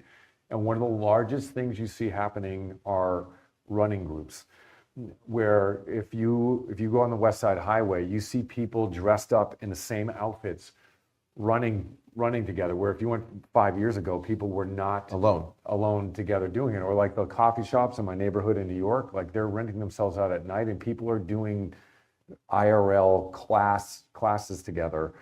So like while you see the mega growth of the platform companies, if you actually watch what humans are doing, humans are going to more events, getting together more often. Things like trunk shows or things that people are doing commerce stuff together is growing. So I 100% believe the digital ecosystem is going to grow for a long period of time and be amazing, but don't sleep on the humans. It's funny that, remember that they were almost closed the patent office in 1920. They're like, no more ideas. This is it. We're done. And it seems like we kind of get humans be like, oh, this is as far as I can go. And then another thing comes around. And now the old is becoming new again, in that a coffee house at night would probably be less attended. So every business is thinking about how they can innovate and moderate their behavior. Quad has the benefit of having been around long enough for where print was king. It's changed, and now we've had to evolve into a new space. And with partners like with you at Flowcode, it allows us to do that. I'm curious about how you're seeing the biggest friction for the marketer. Where is the biggest friction for the marketer? And then we're going to open it up to questions. So I'm getting yourself all warmed up for thoughts for Tim or me, but mostly for Tim. I think the friction, like Eric Ashworth, when he came in, when we first started the relationship with Quad, I think he talked a lot about this, which is like, if you go into the advertising ecosystem, basically things were broken between TV, retail, digital. So from a marketer standpoint, it's enormous. Like basically you could end up dealing with 8 different companies with 8 different data sources, 8 different things, 8 different types of vendors in terms of like creative targeting, all those things. And I think one thing that's happening now is like the consolidation down into what you guys have been discussing, which is like, how do you meet a marketer's, needs? And again, marketing is also like, having been the CEO of a big company. Yes, you were. As soon as AI, digital started to come out, the first thing you do is like, where's this going to make my business more efficient? So if you're able to remove the friction points, because each one of those friction points also has a relationship dynamic, a billing dynamic, all those things. So if you look at the full stack of time and calories, like one thing I measure at Flowcode all the time is calories and cash, which is like, where do our calories and cash go? Between 30 and 40% in marketing of calories and cash go to an entire wasted stack of things that money and energy should be going to your consumers who you're marketing to, and it gets zapped in that friction ecosystem. And that's a substantial amount of money. I mean, that's like probably $100 to $150 billion of wasted spending. So like attacking that and removing the friction between the groups is like a really good business. And not only that, but your marketing customers are concerned about that. The people with the CFO of Quad, I'm sure he's here. I'm sure he's concerned about it. He is. He calls me now and then and mentions, when's the last time he called you and told you to spend more money on more things? Tuesday, I expect him to tell me that. I'm hoping, he's like, Josh, you know what? More marketing for you. I want to, we have an email address. It's ir@quad.com. Is that what it is? So for those of you online on the webcast, please feel free to email that. Someone will come up to the conversation. I just have one more for you. Just to look at future casting for me, Tim. Reminds me of, what was the game that you would sort of swing over the alligator and jump over the side? Pitfall, something like that? Anyway, it was a game in the 80s. Yeah. I'm worried about things that marketers can't see. And for this investor community, what are the things that you are seeing that perhaps this community can't see and that maybe you should be aware of that you can help to educate them on?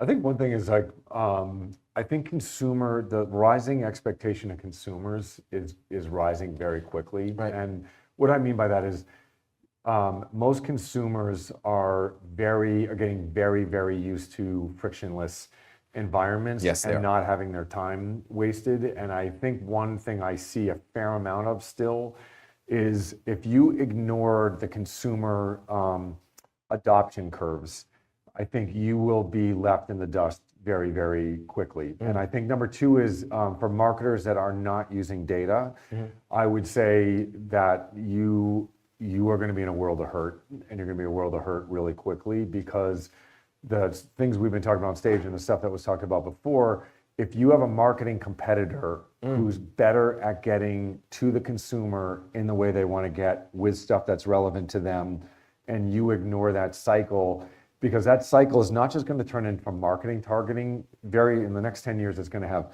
payments attached to it. Totally. It's going to have loyalty attached to it. It's going to have other things. So like what looks like a small mistake now is going to compound. Yeah, into the future. And I think that, like, I'll give you one small example in shopping. Like, Sure. if you look at like what Shopify has done with Shop Pay or Apple has done with payments, the difference between going through a checkout where you have a Shop Pay or Apple Pay or a frictionless payment thing versus having to do it the old school way, it's not a 10% difference.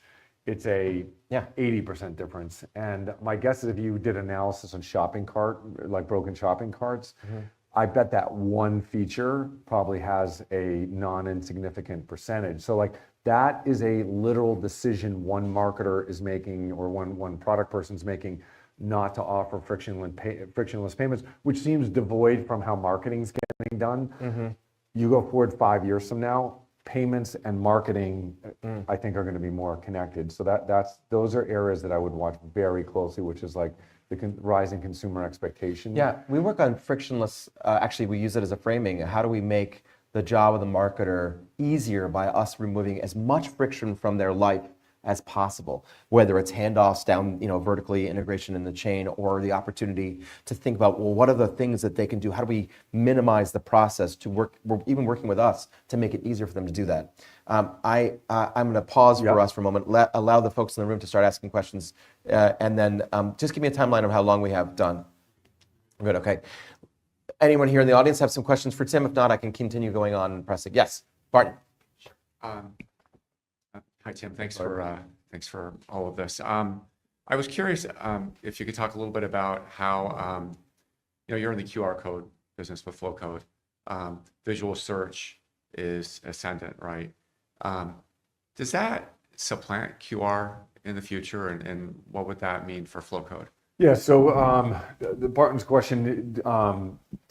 Products like Google Lens and Apple Vision and things like that are basically products that are allowing you to do.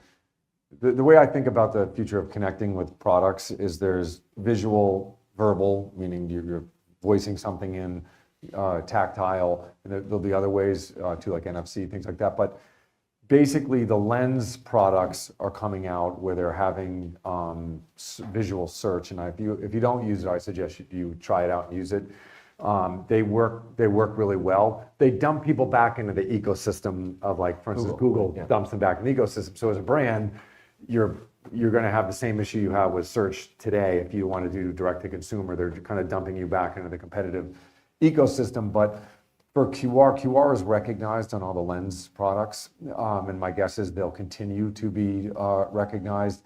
And it's important that as a marketer, I don't think marketers are paying attention to this yet. This is another potential pitfall. Yeah. Is like you basically want to make sure your products are going to have a direct to consumer way to connect through the Lens type products.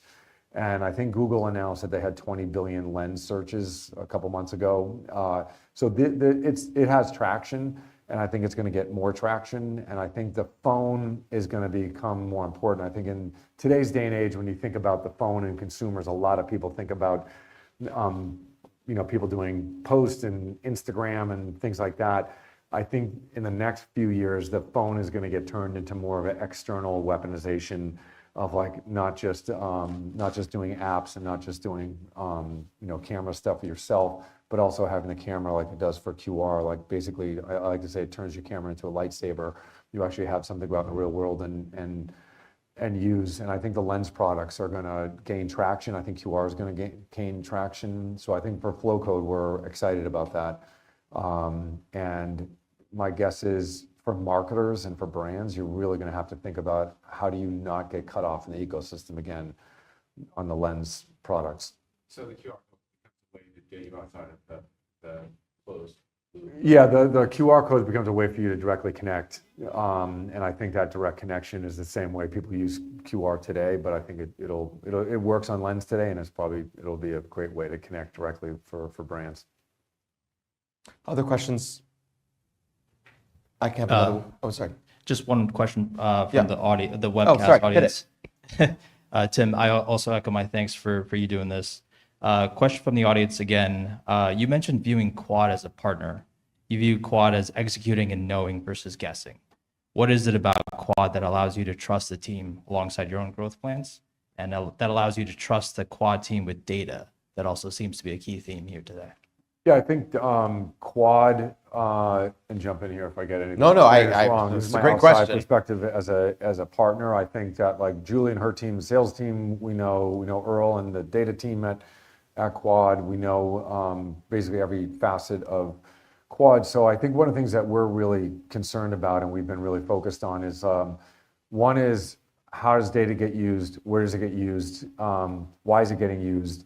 And I think the reason we trust Quad is that Quad has one of the most trusted sets of relationships. So like the thing that didn't get discussed today is if you're a major bank and you're sending out all your statements through Quad, and whether that's physical or digital, basically Quad has the most trusted relationships, hospitals, banks, all of those type of things. So I think it starts with a foundation that Quad's already proven through their execution and data management that they're probably one of the safer data plays. The second piece is like, I think as they've been building the stack of data and the passion index and things like that, I think they've been very careful on the privacy front overall. So, I think you only get trust is really hard to get and it's really easy to give away. And I think that like one of the things I remember when I first met with Joel and getting a tour of the facilities also is when you look at the brands that are using Quad, these are not brands that just wake up in the morning and are like, hey, I'm going to do a marketing program with somebody. I'm going to choose, Quad. The data and security teams, the procurement teams, all the people that Quad has to deal with from a customer relationship standpoint are run through probably the toughest ringers on the planet. And I think that Quad's coming from a place of data, trust, and security, and working backwards from there allows you to basically not just have the brand relationships, but eventually also like the Quad's had a trusted relationship in 97% of the homes, in America also. So I think when we think about partners, Quad's, at the top of the list, not just because I think so, but because they have, a really long 40-year history of doing it with some of the world's biggest and best brands. And I think also the new brands they're picking up in terms of the people who are using MX and some of the other products are the same brands. So I don't think I know those brands. They're not like letting their guard down. So I don't think Quad's going on a trust me aspect. I think they're going on a, they have again, it's the guessing versus knowing. Like I think as a partner of Quad, I know they have really a safe system, and also they have access to homes, and they're a big partner of the U.S. government also. So my guess is Quad's very highly incentivized to be a trusted partner and safe with data. I could be wrong. No, it's true. And my name's on the door. So. Other questions? Anyone else from online? We've got a few more, but I'm going to be sensitive on time. Okay, please bring one more. Okay. Pick a good one. sure. So with the proliferation of AI, among many other things, over the past several years, how do you see the industry evolving, and what do you believe separates companies like Quad and Flowcode apart from competition? Yeah, I think it's been hit on here so far today. AI is only as good as the inputs of data that go into it. And I think that having a unique set of, I don't know this to be 100% is going to happen, but this is what I think is going to happen. I think the third-party ecosystems in all industries that are basically cobbling together data versus have first-party data and access to data themselves are going to be really challenged. Like I look at the ad tech industry, which I have deep background in, and I think about how big the third-party ecosystem there is, and I think AI is going to really remove a lot of the systems that are not first-party data related, number one. And number two is like, AI, the training data and AI tends to get better for the larger scale data that you have. So if you look at like a flow code or a quad, there's a lot of first party data in those ecosystems, and it allows you to use, like we use a fair amount of AI in flow codes products, and that product gets better and better the more you feed it first party data. So I think the benefits of organizing the data and the benefits of using the data and having it available for AI, and whether it's AI you build yourselves or AI that you partner with, like Google, the partnership with Google between Quad, I'm sure there's going to be massive AI opportunities for Quad and Google together in that partnership. But I think part of the reason that's a great partnership, it's not just a great partnership for Quad, it's also a good partnership for Google, because Quad is bringing a first party relationship with brands, and I like to call them fans, but consumers. And that's a big advantage over somebody who's just scraping data in a third party ecosystem. So AI, I think, is going to be an accelerant for companies like a Quad or a Flow Code that have first party data, and it's probably going to be detrimental to companies that are third party only. But I don't know what's going to happen, but that's what I would guess. It's a good prognostication. All right, shout out to Flowcode, particularly because of the partnership that we have, but also this is extraordinary to hear you educate me and this audience on what's happening. Thank you for joining us. Thank you for coming, and thank you for being a part of this day. Thanks, Darren. Thanks. Few final thoughts before we do a quick break. Full disclosure, we are invested in Flowcode. We're a minority investor. And again, Tim mentioned this before, when we started talking about QR codes, it was kind of completing each other's sentences, because Quad was very early on working with our clients in flow codes, in QR codes. Yep. But we were too early. The challenge was it wasn't frictionless. You had to download a specific app for each one. So we were working with a lot of the big catalogers. We saw it as a natural bridge, because you have to remember when .com 1.0 came along, a lot of our customers who were like catalogers wanted to be .com something and be worth $1 billion. They didn't know how to do it. They thought it was two separate things. And as a printer that does a lot of personalization, we started educating them on the data. Like, hey, when people start putting things in the shopping cart, let us know when someone takes something out. And when we print something for them, we'll inkjet an offer to them on that same product. When we did that, we saw the response rates go way up. And this is back in .com 1.0. So when Tim launched Flowcode, that's why Quad invested in it. And it is doing what we thought it would do, is it is frictionless now. We knew after that early experiment that once it got built into the phones and you didn't need a separate app, consumers will use it. And we're using it across lots of different brands today in partnership with them. A final little funny thing, when Tim called, I remember when he called my office, my assistant, my wonderful assistant, Sherry Patil, who's awesome. She goes, oh yeah, Tim Armstrong called. You got to call him back. I'm like, oh, I know that name in the back of my head. I wonder what he wants. She goes, no, you got to call him. You got to call him. I'm like, Sherry, relax. What's up? What's wrong? She goes, I just Googled him. So, so with that, we're going to take a 10-minute break. When we come back, we're going to get a little bit more into some of the innovations specifically, and also some of the customer use cases, so you can get more of a feeling for what we're doing. So a 10-minute break.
Welcome to In-Store Connect by Quad, an in-store retail media network designed to enhance the shopping experience by helping customers make better informed purchasing decisions. The journey begins inside the front entrance with a vibrant, large-format digital kiosk. This 4K screen allows brands and the retailer to deliver nutritional messaging, promotional information, meal planning, and other key inspirational content. As a shopper begins to navigate the store, strategically placed digital in-cap displays draw attention to the retailer's promotional real estate. These screens encourage greater brand or category consideration and extra items in the basket. The displays also help drive deeper customer engagement with both brands and the retailer. Throughout the store, dual-sided in-aisle vertical video banners deliver eye-catching motivation for shoppers to explore a particular aisle. The displays also provide SKU-level awareness and cross-promotional opportunities for brands to motivate customers to seek out items in other areas of the store. For retailers, In-Store Connect by Quad provides a turnkey platform to implement a revolutionary in-store retail media network, delivering an enhanced customer shopping experience. In-Store Connect is a robust, strategic offering that's creating a media channel for brands to connect with customers at the most critical moment of the purchasing decision. In-Store Connect by Quad, transforming how retailers and brands connect with their customers. I think Tim's already left, but I thought the session by Tim and Josh was pretty great. It's great to get somebody of his credentials and almost celebrity to come in and get a QA session like that. Hopefully everyone feels the same way. My name is Eric Ashworth. I came to Quad 9 years ago. Prior to joining Quad, I was the guy that was, Joel talked about earlier, that was the frustrated client. So I was at Levi Strauss and Clorox out in California, and then I actually worked right up the street here at Colgate-Palmolive for years before jumping to the agency side. And getting on the agency side of the business, my ambition was to remove the friction that Joel talked about earlier. It's really hard to be a marketer and do things efficiently.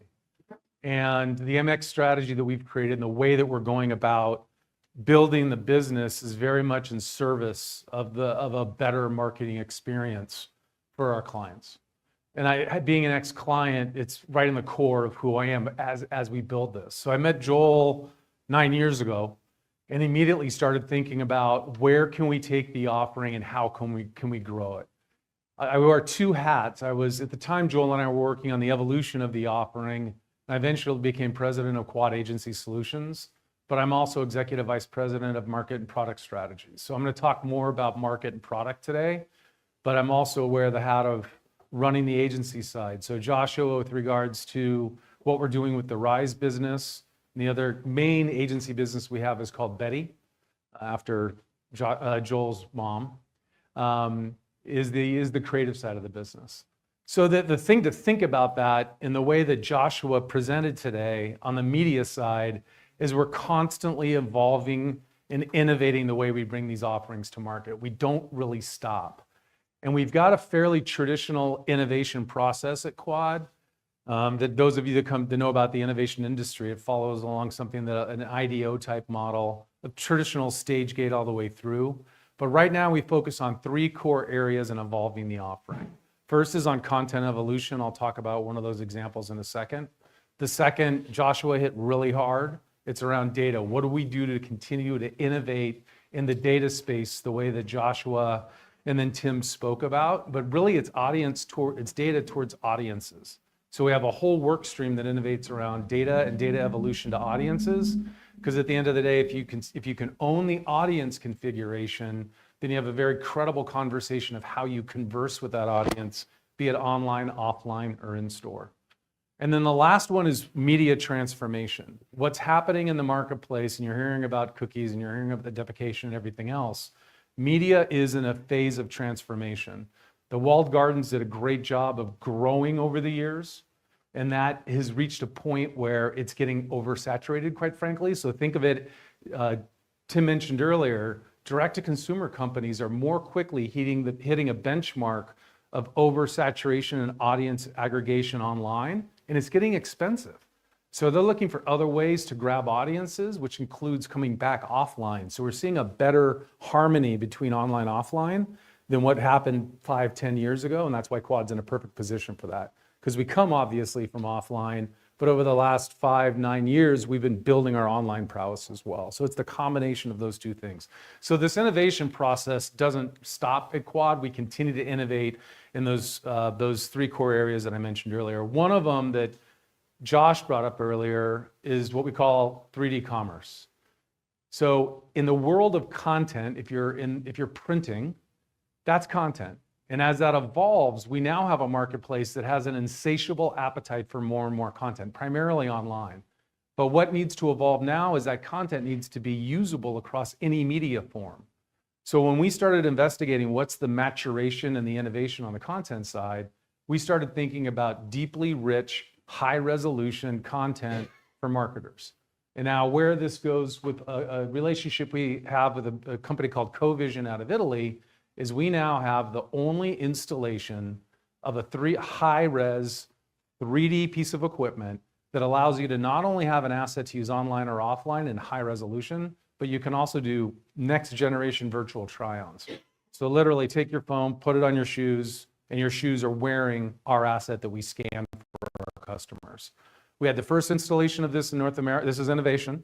We brought it to North America. We signed one of the largest footwear manufacturers in the US, and we have 2 more tests happening with 2 of the other top 5 that we're hoping to move into full relationships with in first quarter of next year. So this is just an example of the way that we're thinking about innovating in those spaces where we're already leaders. And Eric, just to add on, when you mentioned the virtual try-on technology, Quad, it's just I said we were doing QR codes a long time ago. We were doing augmented reality for our clients a long time ago as well when it was first coming out. But it was the same friction problem of technology. You had to have a specific app. And then when you do like something equivalent to a try-on technology, it was very cartoony. Yeah. Now this whole the process that we've embarked on allows for high definition imagery, but all this other stuff that we played with in the past, it's coming back together. Well, and we even, Joel, if I remember correctly, we printed a cardboard cutout that almost became like the first version of virtual, yeah. Yeah, you would slide your Augmented phone reality. in here and then Yeah. you'd look at something and it was very awkward, but it was cool at the time. But it's an example of, I think, the company's commitment and Joel's personal commitment to making sure we're constantly cut at the very front edge of where we can go. And it's certainly part of the culture at Quad. So In-Store Connect, I'm sure everyone in the room is aware of the explosion of retail media. Retail media is essentially, think about advertising. So instead of searching for toothpaste on Google, you can now do a very refined search on Amazon, and everything you're seeing that pops up on that Amazon search results is paid for. And that that market has been growing dramatically over the last 3 to 5 years. Actually, Rise, our media agency, was one of the first ones to partner with Amazon as they developed their retail media offering.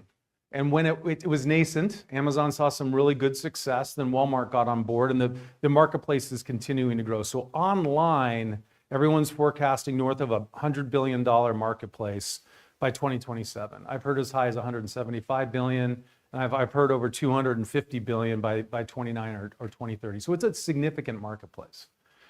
The growth of that got our team thinking about how do we help take a piece of this and bring it into our mid-market grocery clients. We have a great roster of mid-market retail, specifically mid-market grocery at Quad, and we looked at this as a great opportunity for us to facilitate our partners in this space. Why? Because Amazon's got 77% of that 100 billion I just showed you guys. Walmart's getting the other chunk, and then the rest are going to players that are marginally important. If I'm a retailer, I look at the slide and say, if I'm not in the media business as a retailer, I got a big, big problem. because Amazon's taking the proceeds from this and they're essentially funding their retail price decreases. So now they've got a disproportionate billions of dollars to fund retail sales that my mid-market grocers don't have. Because quite frankly, when they tried to do retail media online, guess who gets all the revenue? Instacart. They not only get the revenue, but they also get the data. Instacart doesn't share the data with the retailers, even if they're shopping in your local stores to pick up that product. So we saw an opportunity to take a big bite out of that $100 billion that's growing and bring that back into the stores. Because we know that 80% of purchases are still happening in brick and mortar. So you got this massive growing retail media network online, but you still have 80% of the purchases still taking place in brick and mortar. And if you look at food, drug, mass, or grocery mid-market, particular for Quad, it's 88%. Still happens in physical stores. So we've got a huge opportunity here to take the dynamics of retail media online and bring them into physical environments. So we set out to solve for this, started looking at different opportunities to bring this to life, and I'll talk about the acquisition we did to kickstart this off. But from a math standpoint, if you go in the next room, you'll see an example of an end cap, and you'll see an example of our end aisles. Behind you is an example of what we call the kiosks. We have a program in place with 2 retailers already where we have 14 screens in stores. And if you start putting math against 14 screens against 1 store, you have a weekly audience impression of roughly 15,000. Now, Quad has hundreds of mid-market grocers that we work with. So if you start thinking about the math as this sort of compounds out, you get to 15 stores, we have a weekly audience of 225,000.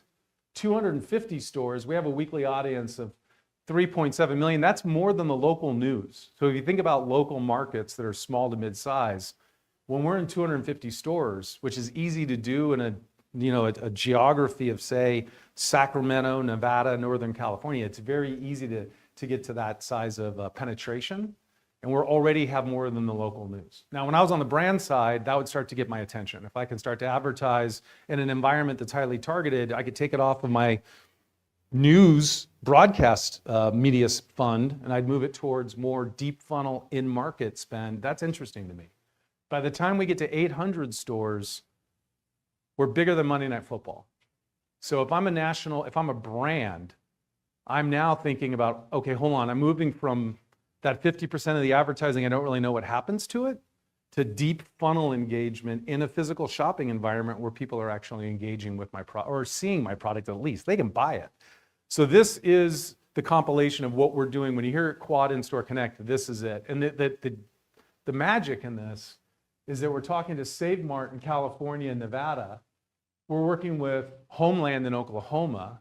We're talking with one of the largest mid-market grocers in the Midwest, the largest mid-market grocer in Texas, as well as Florida and all through the Northeast. So we're taking these entities that, quite frankly, don't have the traffic or the eyeballs by themselves, and we're creating a national network that Quad owns the media inventory. That's a really important part of this. While we do the installation of the hardware, we're also managing the software that serves the ads.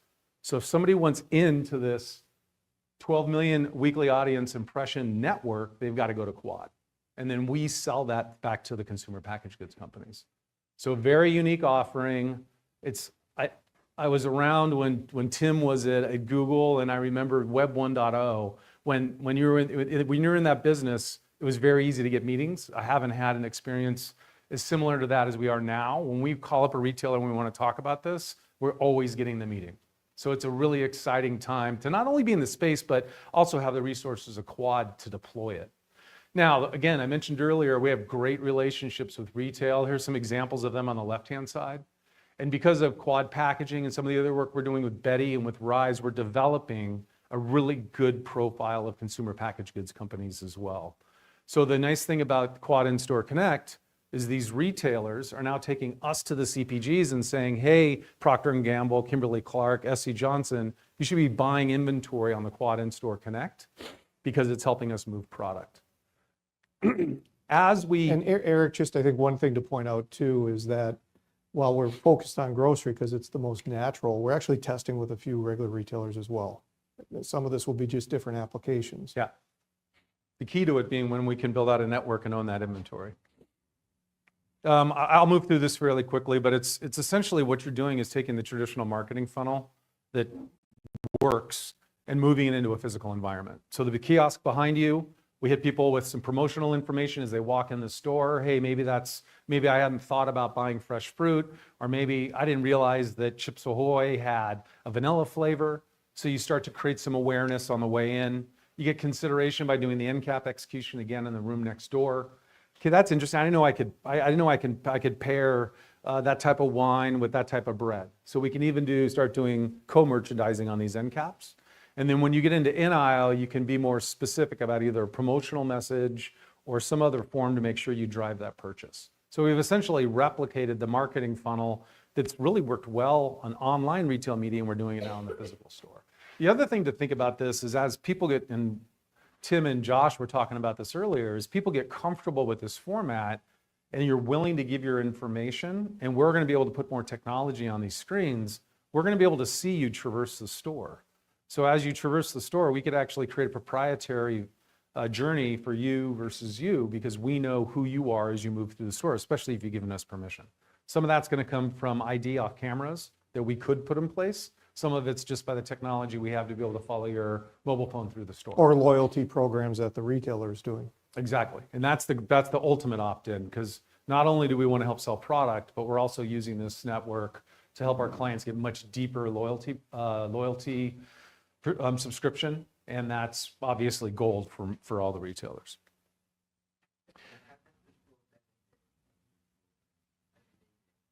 Who? The question is The store. for those online, So- how does the store benefit from this? So again, doing this type of thing, if I was on the outside when I was in my startup world, I wouldn't have the capital to do it. We built this model through an acquisition called Dart, which was where we got the software and the hardware relationships from. But we're also in SaveMart and the programs today, we're funding all the CapEx to put the screens in.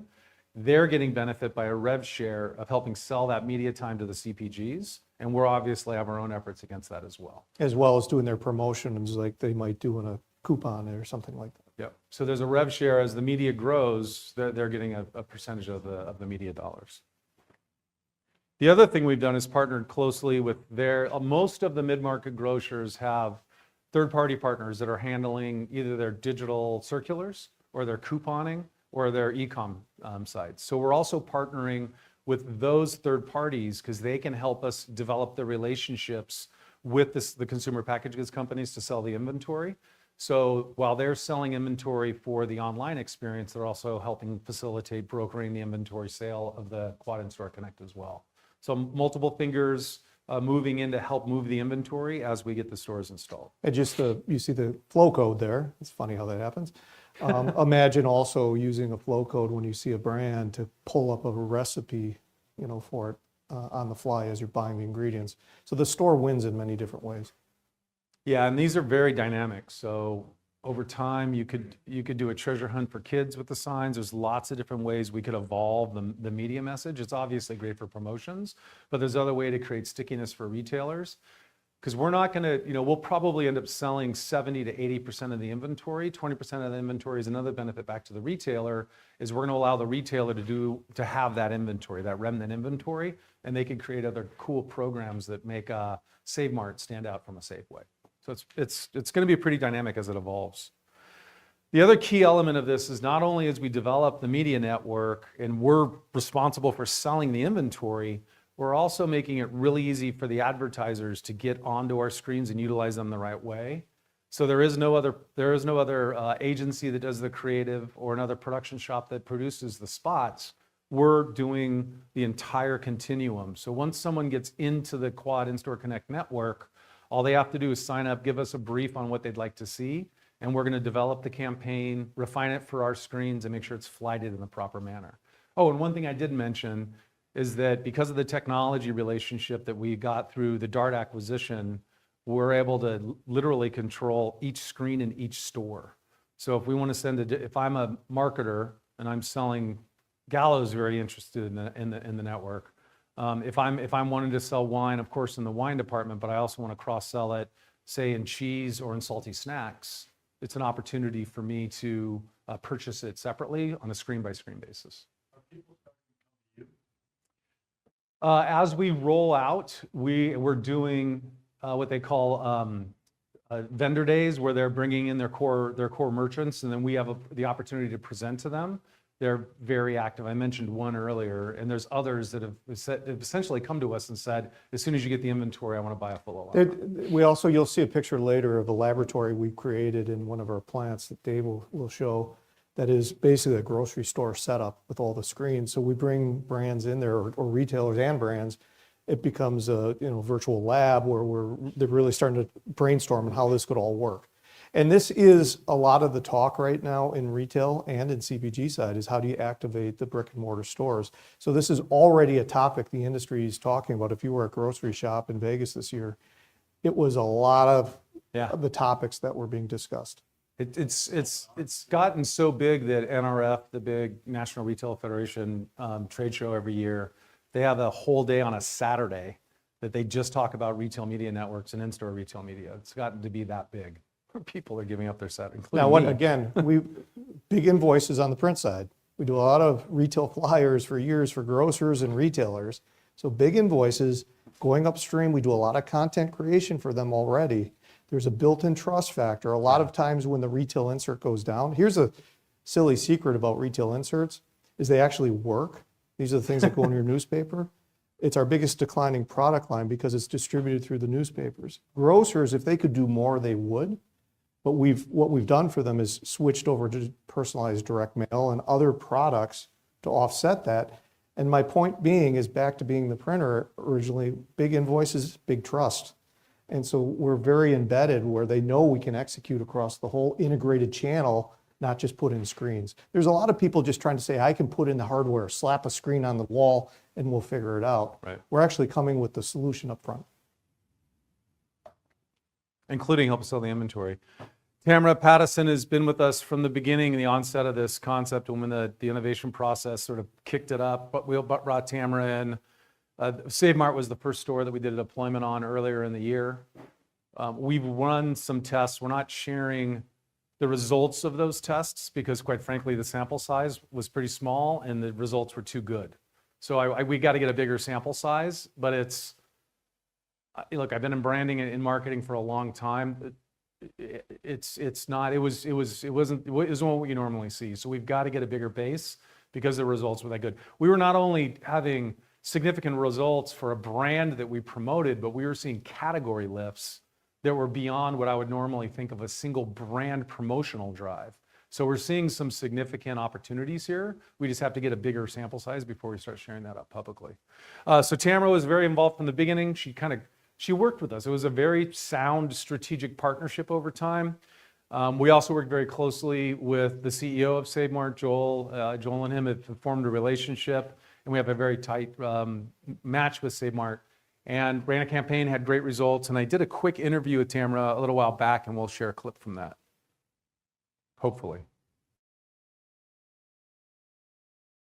I've been at TSMC for 2 years. When I joined, we were at the very early stages of our online retail media network and spent the first year to year and a half really focusing in on building out that infrastructure, making sure that we were doing the right thing by our customers, not bombarding them with ads that didn't make sense, but being very focused and personalized and targeted where we could, and really making sure that our supplier partners were providing us with high quality content that was relevant to the shopper. When we achieved that goal, which is an always progressing goal, really so go I say away. achieved in air quotes, we started to look at what was the next frontier from that perspective. And at that time, there were a lot of different vendors in the space of putting screens in stores, different form factors, different financial models. So we got very interested in how do we then take everything that we're doing online and pay it off in the store for that shopper who is being influenced online but still actually completes the transaction in the store. And we were looking at different suppliers around that in-store retail media or in-store screen activation when the Quad team approached us with the solution that they had, that you have. And what was very, very interesting to us was this software that was powering the screens behind. What was most compelling to us when we started to talk with the team was around the capabilities around targeting, around activation, and around analytics that came with the Quad solution. How are you feeling after being through a 15-store rollout in a couple weeks now and a couple tests and being able to see what the results are looking like? How are you feeling about the results? We're really excited, and I will tell you, not only excited about what we've seen from an in-store activation perspective, but probably prior to that, the excitement that we saw from the supplier community when we launched this with the Quad team at our vendor summit earlier this year. That's great. It was amazing to see how our supplier partners really gravitated towards this solution as a way to pay off on all of the different forms of advertising that they were currently doing in the market. The idea that they know exactly where this shopper was because they were experiencing it on a screen in our store was what was most interesting to them. And as we rolled it out to the 15 stores and evaluated both the customer engagement and the benefit to suppliers, it certainly hasn't disappointed. If you were to look at the next year or so, how are you looking at the in-store media network growth? I think we're seeing it in two areas. Obviously, some potential expansion of the stores that we're activating in, and then dialing in the content that we're showing. But we see a lot of opportunity for us to engage more in a day part factor so that we're really targeting the message for exactly when the shopper's in the store. Yeah, and that gets back again to the targeting that's available because of the software solution that's been Absolutely. deployed. Absolutely. Well, first off, thank you very much for the time today, and thank you very much for being such a great partner as we look at growing the in-store media network at Quad. Absolutely. We're super excited for the future. Thanks, Tam. So great results with Tamara and team at Save Mart. Continue to look at the expansion plan. We're in 15 stores currently at Save Mart, going to be expanding that in Q1 of next year. We're also in 15 stores in Homeland, which is in Oklahoma. And we have a couple of other retailers already in queue to be a third partner still this year. And the pipeline, as I mentioned earlier, it's not difficult to get meetings on this topic. The pipeline continues to mature as we get more store penetration with our current partners. And as we're starting to get to the point where we can share more of the results, I think that'll be a shot of adrenaline into the sales cycle, because once we can start to publish those, because we just have to get a bigger sample size. Beyond that, Joel mentioned earlier, we continue to get pinged. So we've set up a great innovation center in West Dallas. Clients hear about it, they want to see it. Some of them are apparel retailers, some of them are convenience store, and they want to know when we're going to be rolling out an offering for those formats as well. We're working on those. We're trying to stay super focused, as Julie Curry, who's coming on next, likes to say. But we're trying to stay super focused on grocery, mid-market grocery. But we can see extension. Think about C-stores where you could have a simple video promotion either above the cooler case or on the top of the cooler case window. There's lots of ways this can work in C-store. There's lots of ways it can work in apparel. Right now, we're trying to stay focused on grocery through 25 to make sure that we're And I building think the network. one of the important parts is the measurement aspect, because you work with the retailers to watch checkout happening as you're playing the ads at the same time. So we can triangulate into, is it really working? Because again, go back to data at the center. The data is going to tell you where to go with this. First, it's going to tell you does it work. And so far, we're seeing it really works. But now, how do you go to what's the right number of screens? What's the right type of content? That will evolve as the data tells us. Can you actually talk a little bit more about that? Like, what is the tracking currently? What are you guys planning to do? Is there going to be cameras on every single one of these things?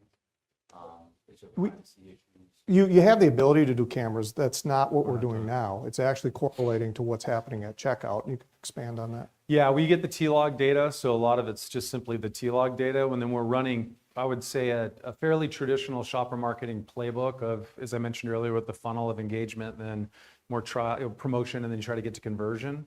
So there's going to be ability to build the technology in a far more sophisticated way. Right now, it's essentially a dumb terminal that we're pushing ads onto.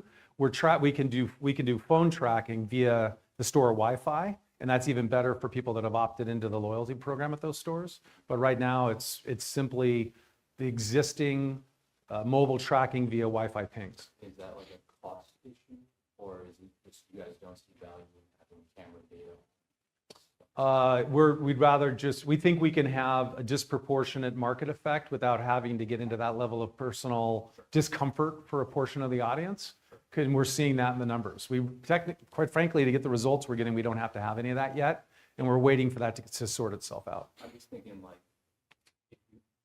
it's equivalent of having one of the best behavioral data sets.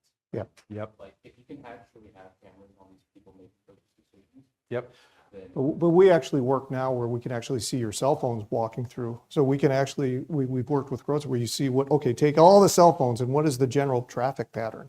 That's being done now. That's a great behavioral way of also monitoring it. But also think about it, you got to go in steps, right? First, we got to prove the ability to activate, which we know is there. And then we'll keep moving up the chain. Now, where I see also going is the integration is we're an agency for them is how does that tie into the rest of the stuff? Yeah. Great, Joel's in your loyalty program. We saw when he was playing Pepsi, he just bought Pepsi. How do I trigger some direct mail that happens? How do I trigger other things, an email, whatever, that will expand the relationship around Joel? So that's where I see it kind of going also in the future is that integration of being around the consumer. Yeah. you see the proprietary software become more valuable over time. Yes. So yeah, it's got Well, yeah, because if you're a brand, I may not want to buy this part of Milwaukee. Maybe I do. Maybe I want to buy just this matter. We can slice and dice right down to the screen across all the stores, no matter how many we add. And to Joel's point, as we develop our relationships and sign agreements to put the screens in stores, we're also getting access to take all the either the transactional data or eventually the shopper behavior data and pull that back into the data stack. So it's another proprietary feed back into the data stack. Barton? Yeah, I have two questions if I could. One for Joel or Tony or someone or you, Eric. How large does this have to be before it's meaningful for your company's P&L? Well, I think first of all, it's a race to eyeballs, right? So getting to that, meaningful audience, right? Like those ads you saw running at Save Mart are live. Those are brands that have opted in to be in the testing phase. But we got to get to the place where it scales and, brands in general want to buy it. So I think as we get to that 250 to plus to 800 stores, it's not just the revenue that will come from that, it's all the support revenue too. So I'd say it's probably as we get closer to that 800. Yeah, it's going to be, it'll be, and Tony, I'm going to look to you to give the latest. Because the thing to think about this, I don't know how old, there's some old guys in here. Do you remember Alta Vista when search first started? I wish Tim was still here. The ability to charge for search was all over the place. It obviously refined over time to where it is today. We're going to be like that for a little bit as far as how do we price this and make sure that we're getting the right return until we get the sales data. Once we get the sales data, it's easy to reverse append that to get to the cost of the media data. But while we go through the testing, it's moving around a little bit as far as the revenue side. Yeah, and I'd agree with Barton with Joel's range on once you get over that 250 store mark, that then starts becoming more meaningful both from a revenue and EBITDA contribution standpoint. And then the other question I had was, to what extent, because you guys are putting together a network, with mid-market kind of grocers and others, but obviously there's some big chains out there that have full kind of capability to deploy technology. I know whether you're talking Walmart or Safeway, Kroger. To what extent have those guys deployed technology like this and are getting results and you guys are just following what they have already done? You've touched on, and I would include Target in there, that you've touched on if you get into mass merch and obviously Amazon, they're operating in a different strata. The difference for them is they already have national distribution, so they can create a national network. Who we're talking to, they're left out of that because they're regional mid-market grocers. They don't have a national network. So where they're way into true monetization of eyeballs or creating a media revenue stream. But I would leave Amazon aside because they're an online retailer. We're talking about the physical retailers. They have Whole Foods. They're figuring it out. So was it Walmart bought Vizio, right? To kind of be able to provide that. But is there a meaningful revenue stream at these guys that you can point to as a comparable to what you could become in time? Yeah, I believe so because they're already doing it in the digital sense, on digital media networks. It's building. And Walmart's obviously ahead because they've been on the front end of this. They will build national networks. Quad In-Store Connect will be the alternative if you want to go to mid-market grocery. That's the strategy on this. So you would say that Walmart has not yet assembled what you're talking about in their stores, but they're working. They have. I want to be. They've definitely established an in-store media network. Yeah. They haven't established it to the sense that brand dollars are moving off of online the way that we're forecasting to in-store the way we expect. They're still doing department by department deployments versus, hey, Procter & Gamble, you can buy laundry care, fabric care, and surface care all at once. They're doing more, they're still doing testing as it gets developed. And I'd also just remind you, yeah, so the big guys have the girth to do it because they have the footprint. All the rest of the world, which is, I think there's 13,000 grocery stores, something like that. It's even more than that. So getting to 800 is not this huge stretch, but it's most of that stratosphere, that strata is not up here in the size. They can't assemble that same footprint and number of eyeballs on their own. So they're okay being part of a network of many other stores to do it because they all win. Oh, Kevin. You mentioned earlier convenience stores and having to do some customization of the offering. How much or what needs to be done to get into some of the other areas, convenience stores, department stores? I think the first thing that needs to be done is we have to show that it's going to be as successful as we think it's going to be in mid-market grocery. Because what we want to do is go into those markets with a little bit more force. So we can then take the performance that we're seeing in mid-market grocery, do some refinements to that model and say, here's how it's going to perform at convenience, and go in with more authority on the pricing side and be able to get penetration faster that way. And convenience is going to be a little bit different consumer behavior as well. So we got to adopt to that, right? Versus going into a big grocery store where there's a journey. Sometimes it's a little more transactional when you're going into that. But like I said, we are testing in some big box type retail or regular retail. And we've got conversations going on with some of the convenience. Yeah. Just a quick question on the inventory, since you're going to actually own 70-80% of the inventory. If we think about success and the audience reach, how do we think about where CPG is willing to pay for that inventory as you guys go to 250 or 800? Is there any sense of other mediums today that we can compare? Yeah, we can talk about where the market is going. And one of the providers that was brought up earlier that could have a national network, they're talking CPMs between $15 and $25. So that's in their marketing information as they're trying to sell inventory in. I don't see that I see that as being a great goal. We're going to have to find our way until we get the penetration and can show the results. But you're looking at CPMs that will rival and be superior to online. Once this is fully mature, it's going to take some time. Thank you. Any other? So just to finish this off, I'll work my way from bottom up. I already talked about number 3. We're also working on the programmatic side. So if I'm a CPG, how cool would it be for me to be able to go in, if I'm Procter and I'm looking to move some product in baby care, and I've got a little bit of a marketing spend towards the end of the year, we're going to be able to set up a buying desk for those brands where they can get access to our remnant inventory and buy up remnant inventory. So as brands get more familiar with this platform, we're also going to get them familiar that they're going to have access to remnant inventory personal or from a business level. Over time, they don't necessarily have to go through our solution. And programmatic for us to be able to do that is close in. It's not far out. Exactly. Yeah, and programmatic, we're frame. looking to test Q1 of next year. Thanks, Joel. And then the national coverage to rival platforms. Again, if you start thinking about the math Joel mentioned earlier, there's last time we looked at 800 stores, I think it was 10% of the, it was less than 10% of the mid-market retail grocery stores that Quad already works with. So this 800 stores is a smidgen of who we could actually take this to. We just liked it because it's bigger than Monday Night Football. Take that to my friends at CPG, and they loved it. And so all of you, keep your eye out for Quad In-Store Connect at your local grocer. Hopefully it'll be there soon. And make sure you buy whatever's being promoted. And next I'm going to invite up Julie Curry, our CRO. Am I standing up here?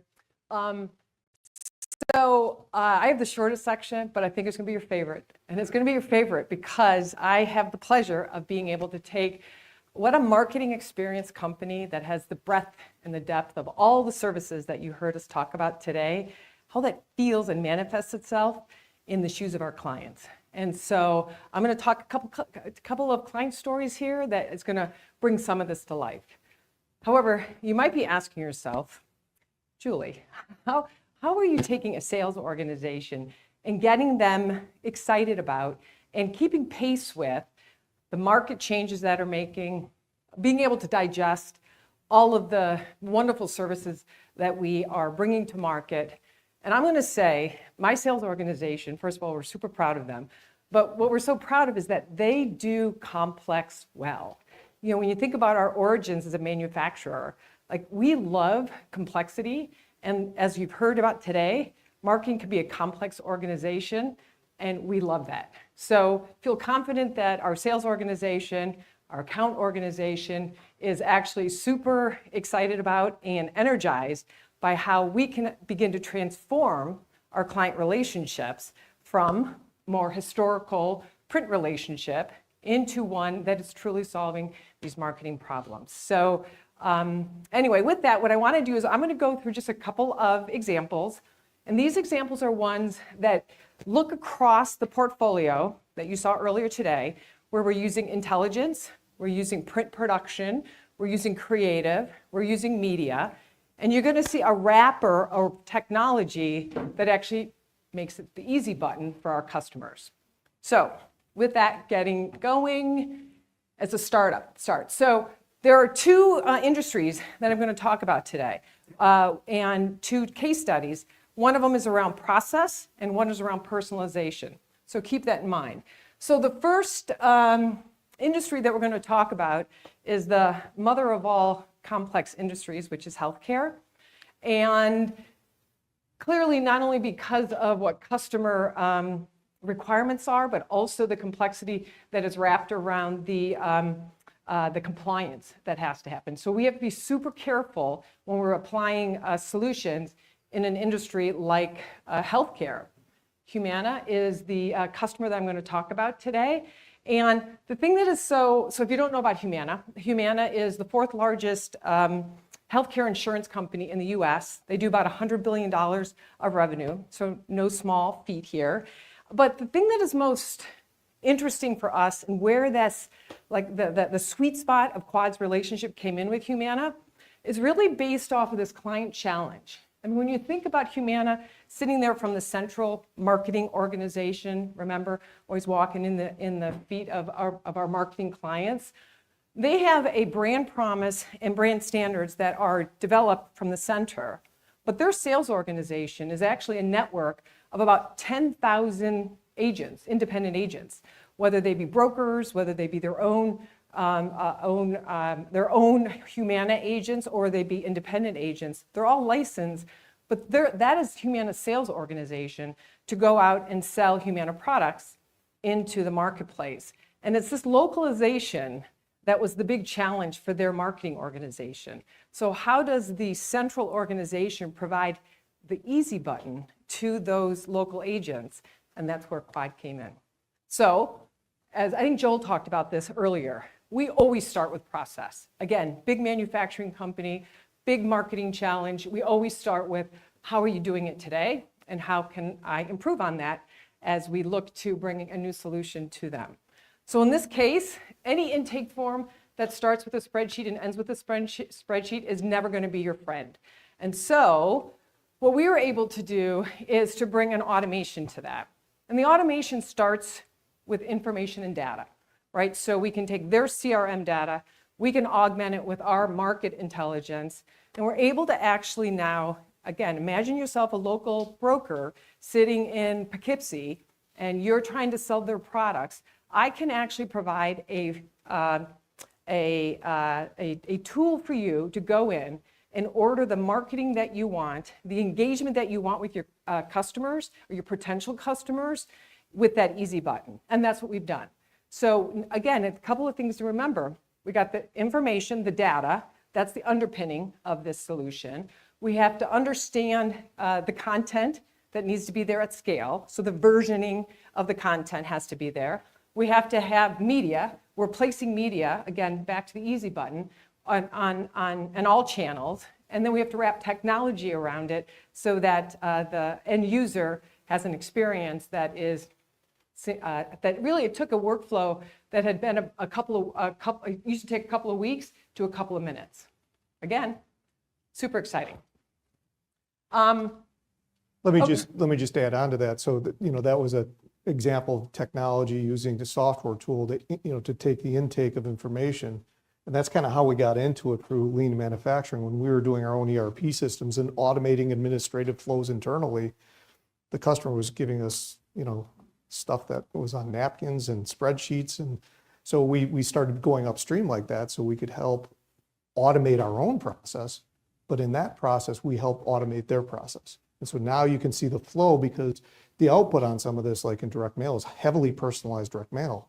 And we can't do that unless we've helped fix the client's process. The next industry that I'm going to take a walk through is retail. Retail is very familiar to Quad, given our origin. But in this case, what I'm going to tell you is a story that started with us as a printer handling retail inserts through a journey of very personalized direct mail. And ultimately, what you're going to see is how we're now actually a full media agency for Meijer across all channels. The one thing that is always interesting when you think about retail, keep in mind, even though a lot of us are online shoppers, in the grocery sector, about 95% of purchases are still done in brick and mortar.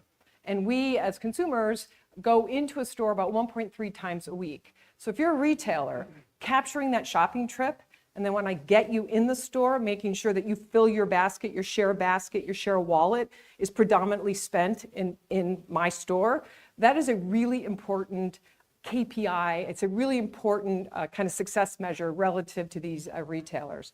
That means you have to really be in service of creating loyalty.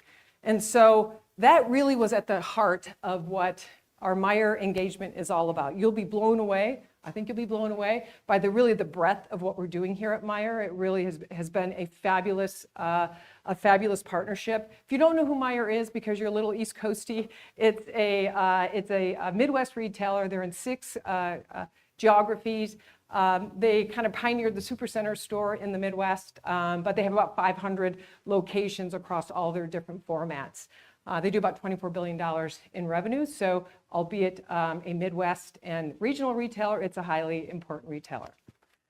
So I said again, these are all examples of where we have the full breadth of Quad capabilities, and this is another example. I start with, though, even though we're starting the relationship in the print side of the business, we have evolved that because it's not just the in-store flyers, and when you walk in, the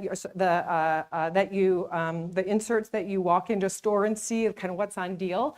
For these retailers, remember, capturing the trip, it's very important that their trading area, their consumers know what is on deal for them in that week. And so being able to personalize in my mailbox what it is that I'm interested in shopping and what would most likely bring me into the store is a very important attribute for our personalized direct mail. But we didn't stop there, because now that we have some confidence that Quad can bring a loyal customer into the store, now we want to reach those customers through any channel that they might be in. So we are now their full media agency of record. And again, all aimed at trying to make sure that the Meijer customer is the most loyal customer to their banner. So this is where you'd be blown away by the information and the analytics and the intelligence part of our offering. I spent most of my career at Nielsen, so I understand the complexity of retail and the data world. What was always interesting for me when I was at Nielsen, where we were all about the analytics, we were never about the execution. So all of a sudden I'm at a company here that's not only about the analytics, but it's most importantly about the execution, because great analytics is one thing. Being able to execute and actually get the results is another thing. So analytics that allow us to go into the detail of a trading area and understand how to apply media to specific markets, bring in specific products. The audience, being able to understand the audience. We're all very different kinds of audiences. I might be a top-up trip type of person. My type of shopping might be different than others, but understanding that audience allows us to really customize the media for that particular audience. Pretty exciting. Everybody's like, yeah. So even though I've only told you 2 examples, I want to go back to the point that we have a tremendous portfolio of blue chip customers. 84% of our clients buy more than one product from us. So again, back to the sales organization, the ability to expand our relationships off of where we've landed has been kind of paramount to kind of how we go to market. And so what I want to leave you with, not only about the relationships that we're expanding off of, but the solutions that we're able to come into a client with, regardless of the vertical they're in, to be able to navigate where their pain point is, where our opportunity is, to be able to start a relationship or expand a relationship is tremendous. I mean, the innovation that Eric talked about, again, our sales organization is definitely on their toes, always wanting to see, like, how do I continue to bring in and expand the Quad relationship at these customers. I talked about the configurability. You just saw two different technology solutions, and obviously the data and the analytics that underpins both of the retail example as well as the healthcare example. And then the last thing, I think you've heard this thread throughout, is that we really are investing in talent. Showing up to our customers really does require us to be very knowledgeable about the industry, the position that we're selling to, the expertise that's needed. And so while we're continuing to really rely very heavily on our very experienced sales organization that knows how to navigate these blue chip customers, we're also sprinkling in other talent where we need it so that we make sure that our sales organization really can manifest and deliver the revenue that we're going to need from all of these great solutions. And that was my section. One point before we go to questions too is the other challenge is a lot of our customers are siloed, right? So as we kind of go, we start with retail insert, suddenly we're in direct mail out of a need because they've lost circulation through the distribution channel. A lot of times we're playing that thread across their different parts of the marketing departments. And so in many cases, we start tying that together for them in a very holistic way, which is a pretty powerful place to be. I saw some questions real quick. Thanks. I just wanted to get an idea about the kind of the size and composition of the sales and account management team and, how aggressively you're looking to grow that. So we are looking at what we call our talent strategy kind of continuously. Numbers speaking, we probably have about 400 sales reps across different parts of the business. That's kind of a combination of like new business development reps as well as sales folks that are embedded in kind of some of our client relationships. And again, to be honest, we are looking to expand as it relates to kind of the type of salespeople we might need, the subject matter experts, a little bit more consultative selling in some areas. But there really is like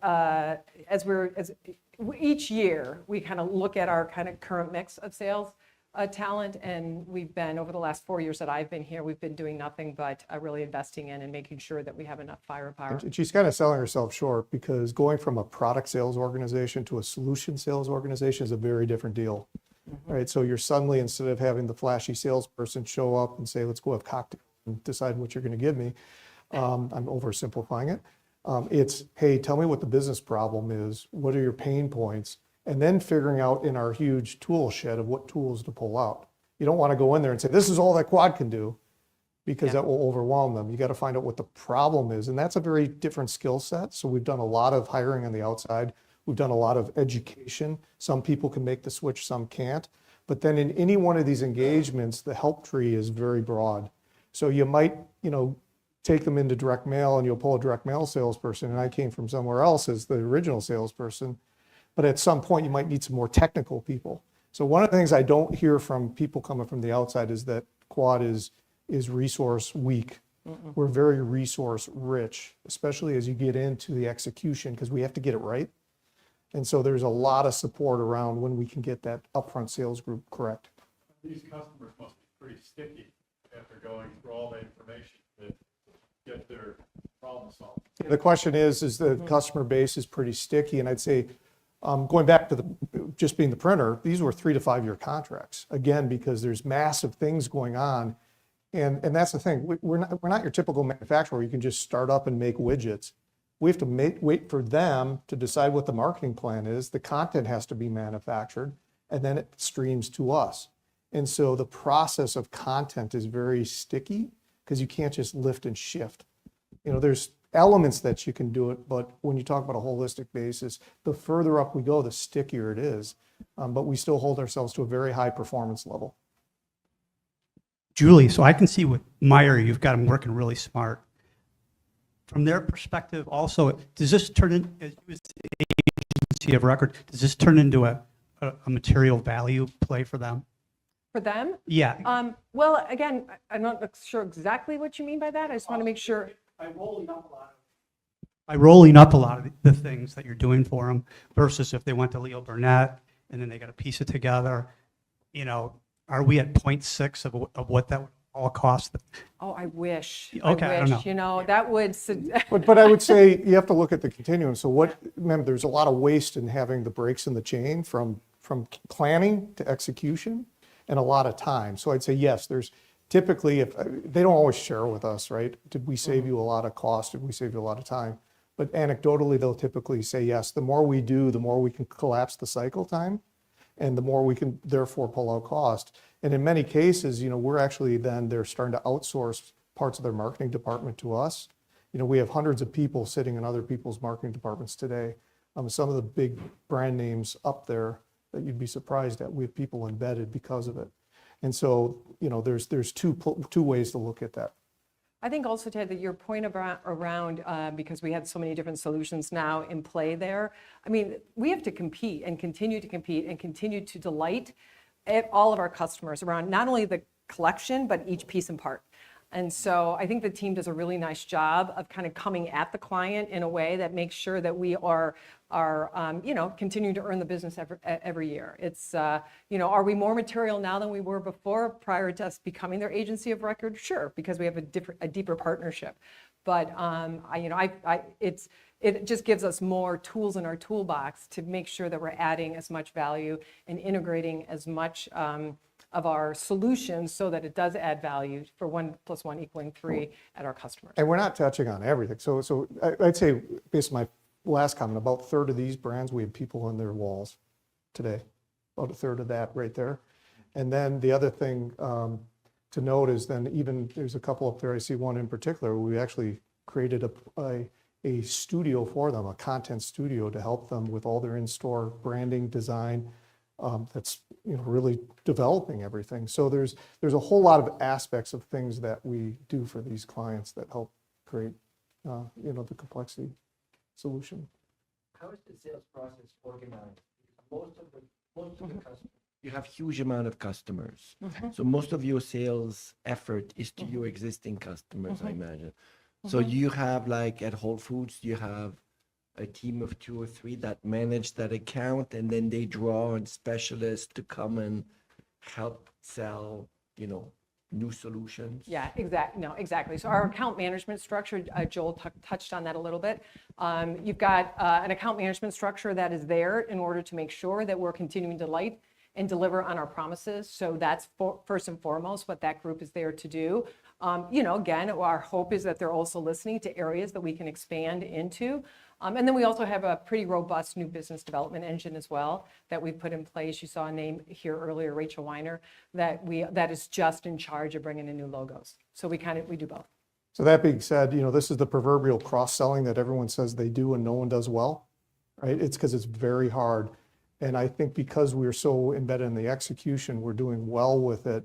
We need to be better because this is scaling, right? And so I think of Josh as the guy out there shaking the trees by yelling from the treetops of what we're doing, and that's creating a lot of top of funnel. Julie's the who. It's the sales force and how they interact, the questions you have. And our new hire today that you'll see the press release at the end of day, Tim Bellini, who comes from Havas, is really going to help us scale to the next level, the how, which is that strategy to make sure that we're really tightening this up from A to Z when we're selling complex things, and helping us to continue to lay process down to keep it scaling. Because right now we're doing it really well, but it's almost like, I always say, it's like a duck swimming along the water. It looks so peaceful, but his feet are swimming like mad underneath. That's what it takes to do a complex integrated sale, is a lot of effort, but a lot of coordination of all parts of the company. And that's where I say I'm really proud of how I run this company with my team, which is very integrated. You know, like the manufacturing guys knows what the creative people are dealing with, because ultimately that all comes together. When she goes and sells something complex, the execution becomes complex because it becomes very intertwined. And it's very apparent to the customer if you're not integrated in the execution. You know, you have to, if you're going to be one company doing multiple processes and bring down the number of people they have to deal with, it can't feel like multiple companies executing on it. All right, I said it was going to be the shortest, but I did tell you it was going to be your favorite. So if it went a little bit long, that's, yeah. Anyway, I'm passing it over to Dave. Thank you, Julie. So I'm Dave Honan. I've been with Quad just over 15 years. My job is to take everything that Julie sells and have our team deliver on that integrated execution. You know, in particular, Julie brought up the stat that 80% of our customers buy more than 2 products or services from us. So that does bring up, how do we deliver on that marketing experience promise at scale and take very complex programs, simplify them through process and continuous improvement, and deliver for our customers. So how do we do that? Well, you heard today kind of the journey from strategy to innovation, how we're marketing our company, and ultimately how we're selling it. But we really focus on 3 things to deliver for our clients, these tenets of our strategy. And it really starts with our people. It's our relentless focus on products, and always adjusting our platform. And what do I mean by that? Well, people, you have to take care of your people. We want a safe work environment that provides for development opportunities for those people, and constantly developing and helping their skill sets so that we have a more experienced and talented workforce. From a product standpoint, it's relentless focus on delivering on that marketing experience promise.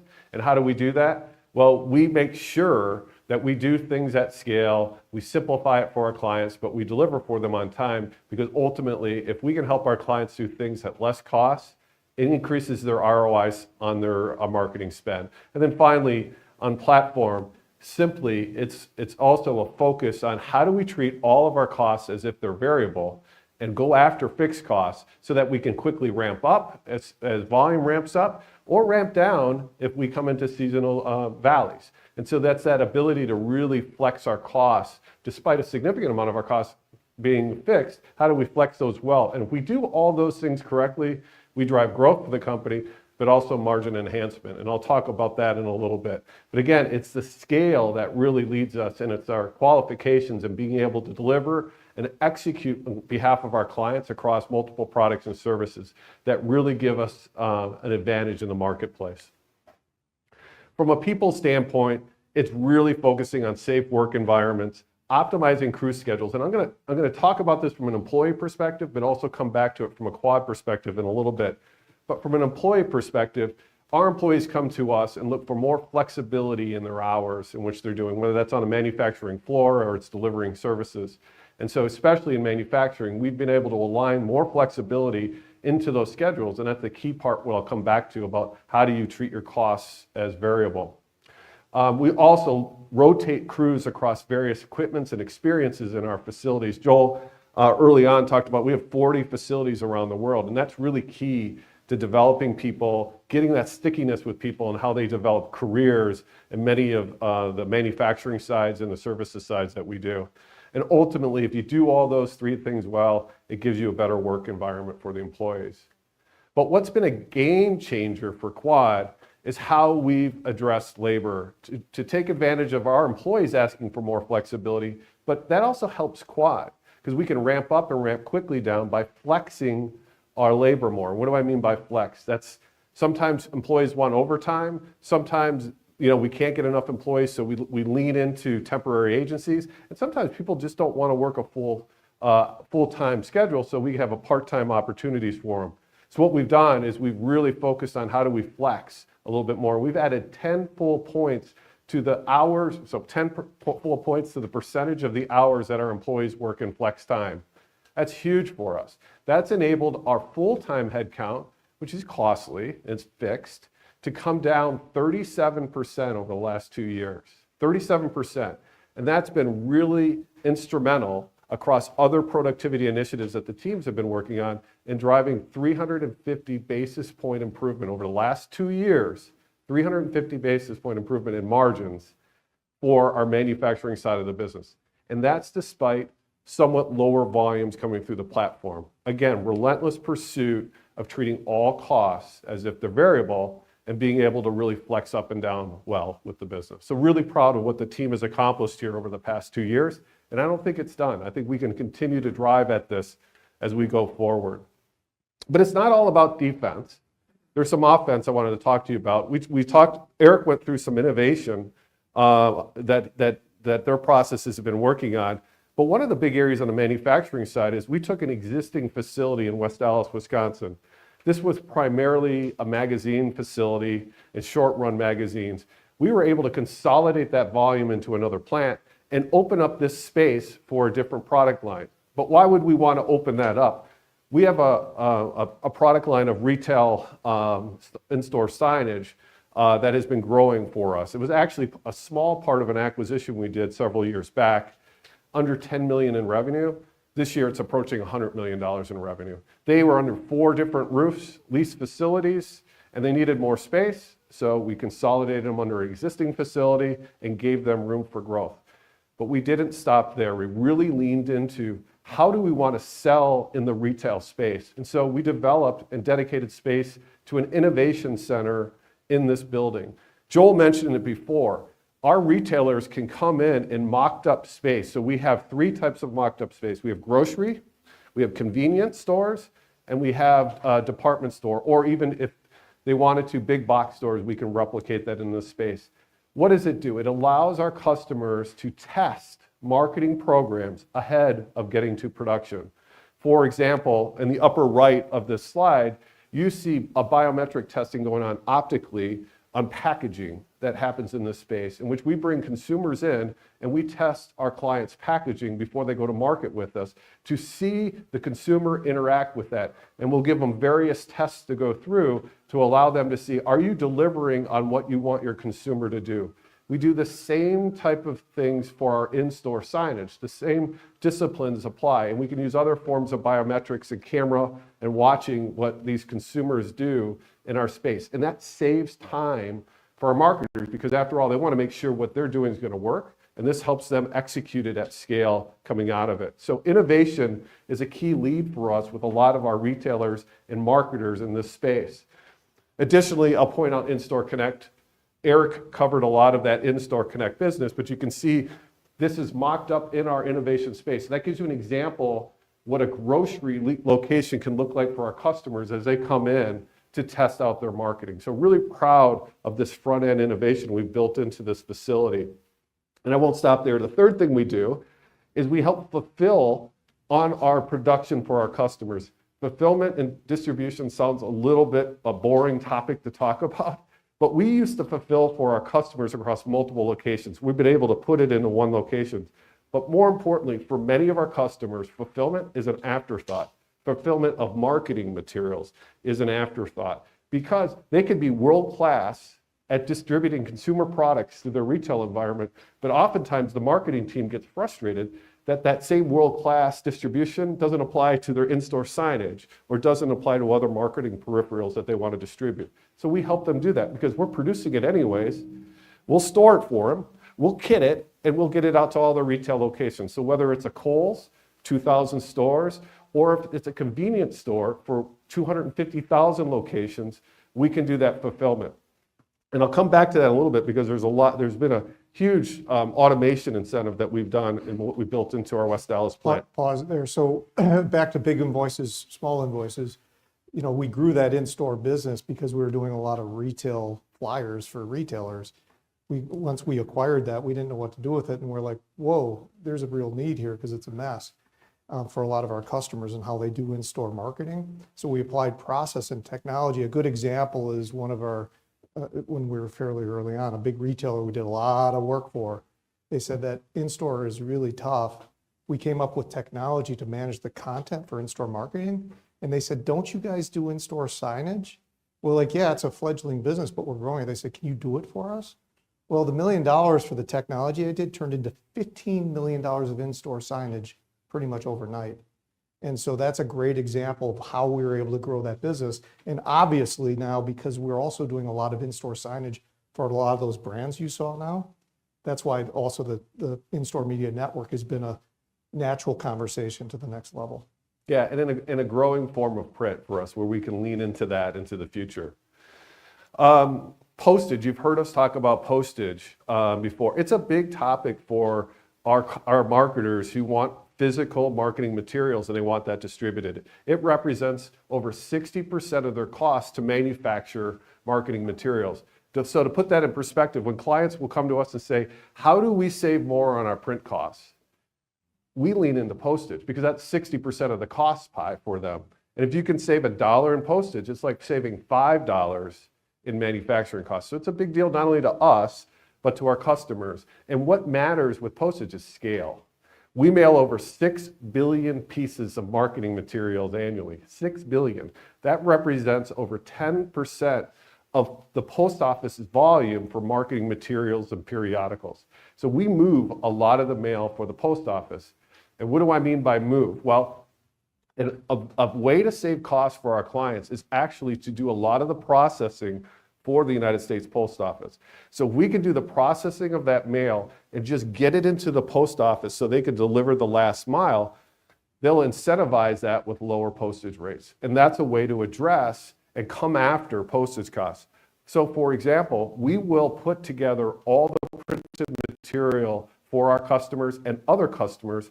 We will put it in from a co-mail perspective. We'll put it in a sequence of the walk order sequence of how a postal carrier will deliver that route. We'll bundle it up. We'll deliver it into the post office, and simply the carrier just rip opens the bundle and delivers the route.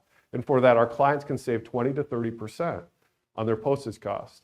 But even if our clients, one of the new products for us is called Household Fusion. So say our clients want to just be specific to an address, and we want to take all the mail specific to an address.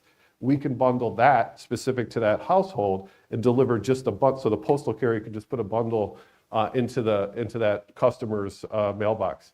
So it's a big deal for customers on costs. And also, as you heard Joshua talk about, it's a big deal for data because our data stack is focused on household data.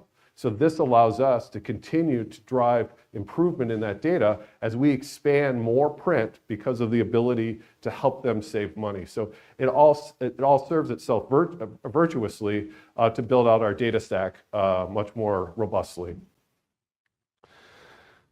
Our platform invests really heavily in automation on the manufacturing side. And I'll give you 2 examples of this. So we spend $65 million a year in capital expenditures. It's not a small chunk of investment into the platform. Most of that investment is around productivity and automation. So 2 examples here. On the upper right, you'll see our OpEx perfect pick system. Now I referenced this from our West Dallas plant in fulfillment. And by the way, this is not to scale. That looks like the size of a computer. It's actually the size of like a Boeing 777 sitting in our warehouse. What it allows us to do is to take all those marketing materials and store it in that. And then little robots fly around, pick it, put it in a package, and deliver it out the back end of that system.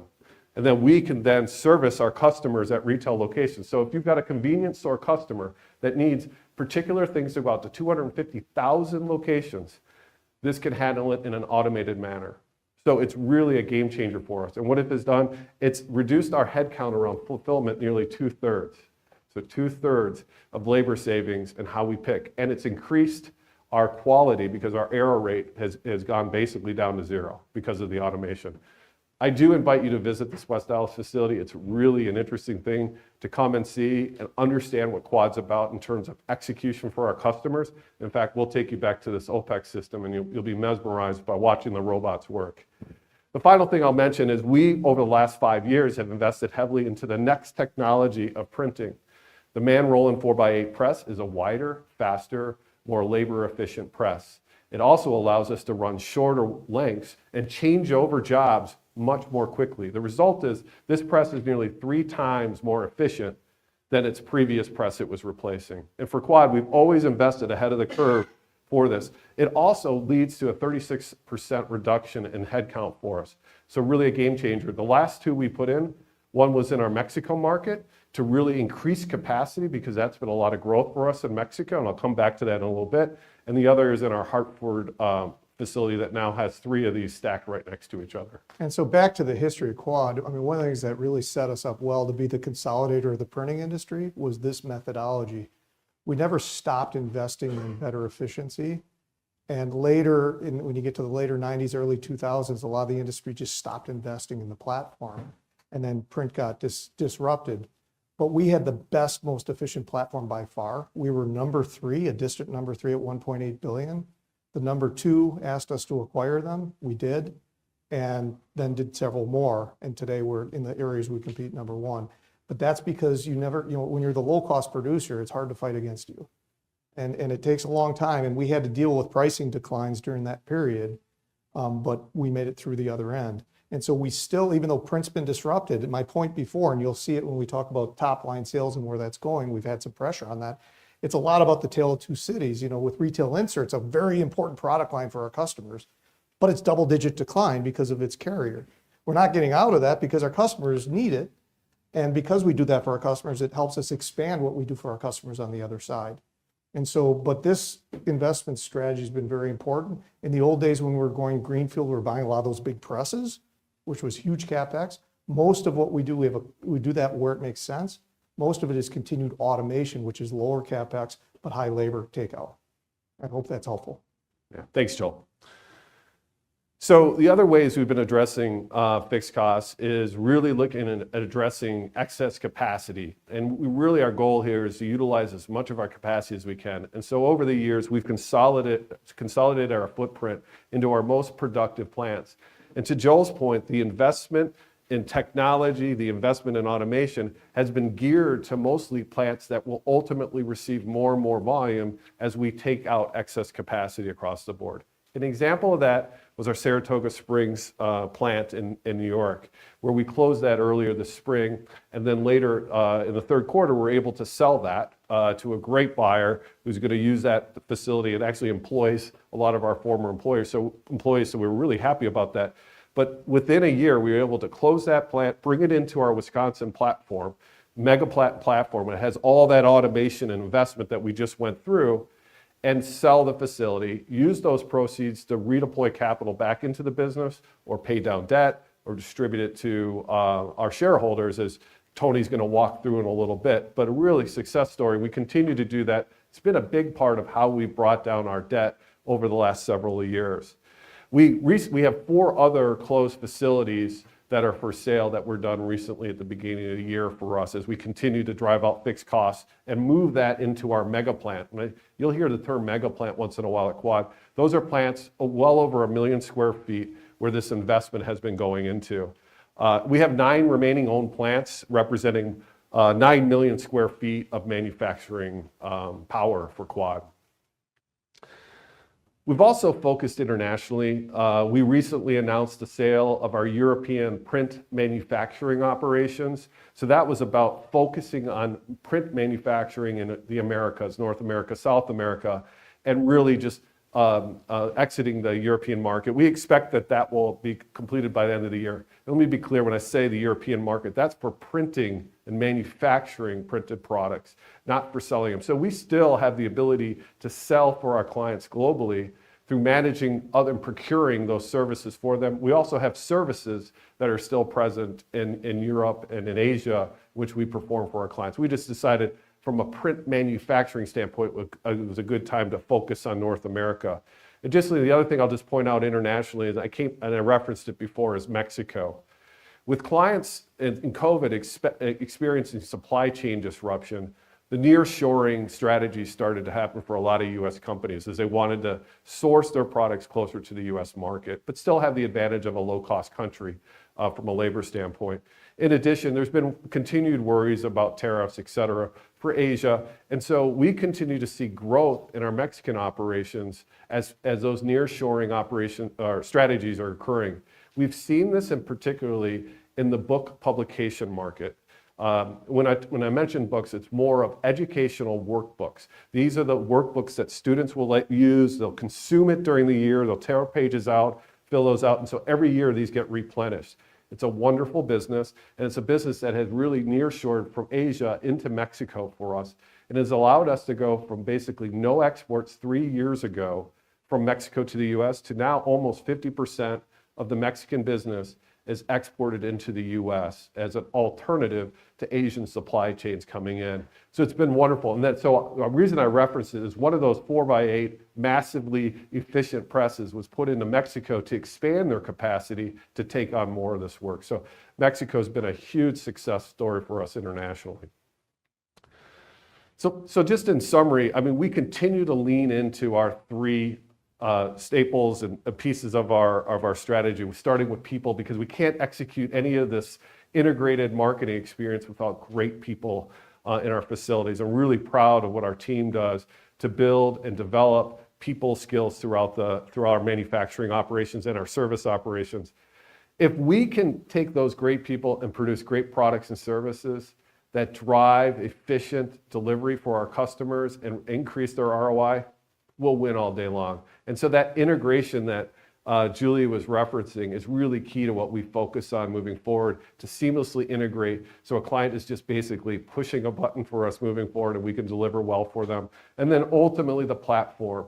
There is volume pressures on many parts of print, but we've demonstrated over the last 2 years you can get a little smaller and make more money. And that's through the relentless focus on the cost structure and delivering well for our clients. So with that, I'll leave it to Tony, who can take you through the rest of the financials. I do want to point out that I was the CFO until 2014. No, sorry, that's when I became to 2021, 22, yeah, 21. I'm not really good with numbers. And so Joel decided we need to make a change at CFO, and he brought Tony Staniak in, and immediately the nickname for Tony Staniak was Upgrade. So I'm really proud to present Tony as our new CFO. My favorite part of the transition was watching Dave have to ask Tony for CapEx approval. It's not easy, not easy. Hi, so I've been at Quad for 15 years, progressive finance roles. I joined right before Quad went public in 2010, and I've been CFO now for 3 years, taking the role over for Dave. So we get into the numbers, which I think is going to tie together nicely a lot of what you've heard today. This is the numbers that we released for 2024 in our third quarter earnings call at the end of October. You see our original 2024 guidance released at the beginning of the year. And when you look at the updated 2024 guidance, all of these numbers are coming within the guidance ranges, and even better on the debt leverage, where we're reducing it by the end of the year to 1.5 times. That's with the sale of Saratoga that took place in the third quarter.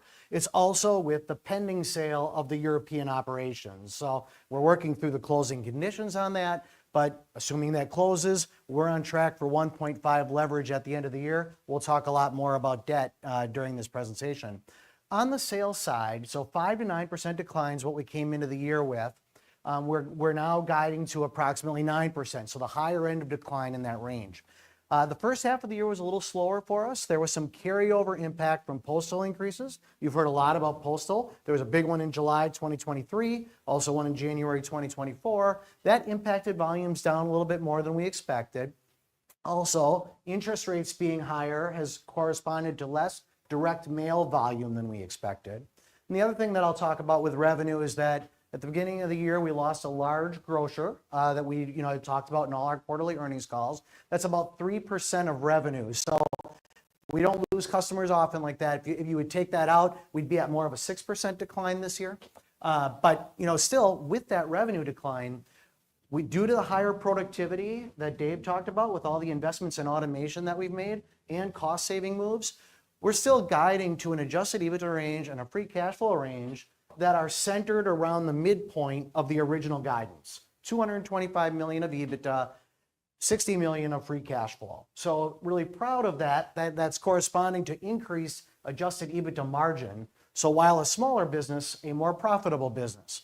CapEx, you heard plenty about from Dave and Joel in the last presentation, $65 million this year. That's a little bit more than 2% of our revenues, which is what we typically do every year, about 2%. So to the point made, we definitely invest in our platform. This is showing a revenue pie chart that we typically show in all of our investor calls. The left side of the screen is 2024, where we think we're going to end up this year. The right side is our estimate of 5 years down the road, 2029, where we think we're going to end up. I'll talk about each of these categories. If we start with integrated solutions, that's our agency business that you've heard a lot about today, as well as logistics, which is us still getting mail and marketing materials into the post office or to other end destinations. We think we can increase services by that from 22% to 32% over the next 5 years. And we'll talk about the significance of that on the next slide. But we'll focus on services growth. We're also continuing to grow in targeted print.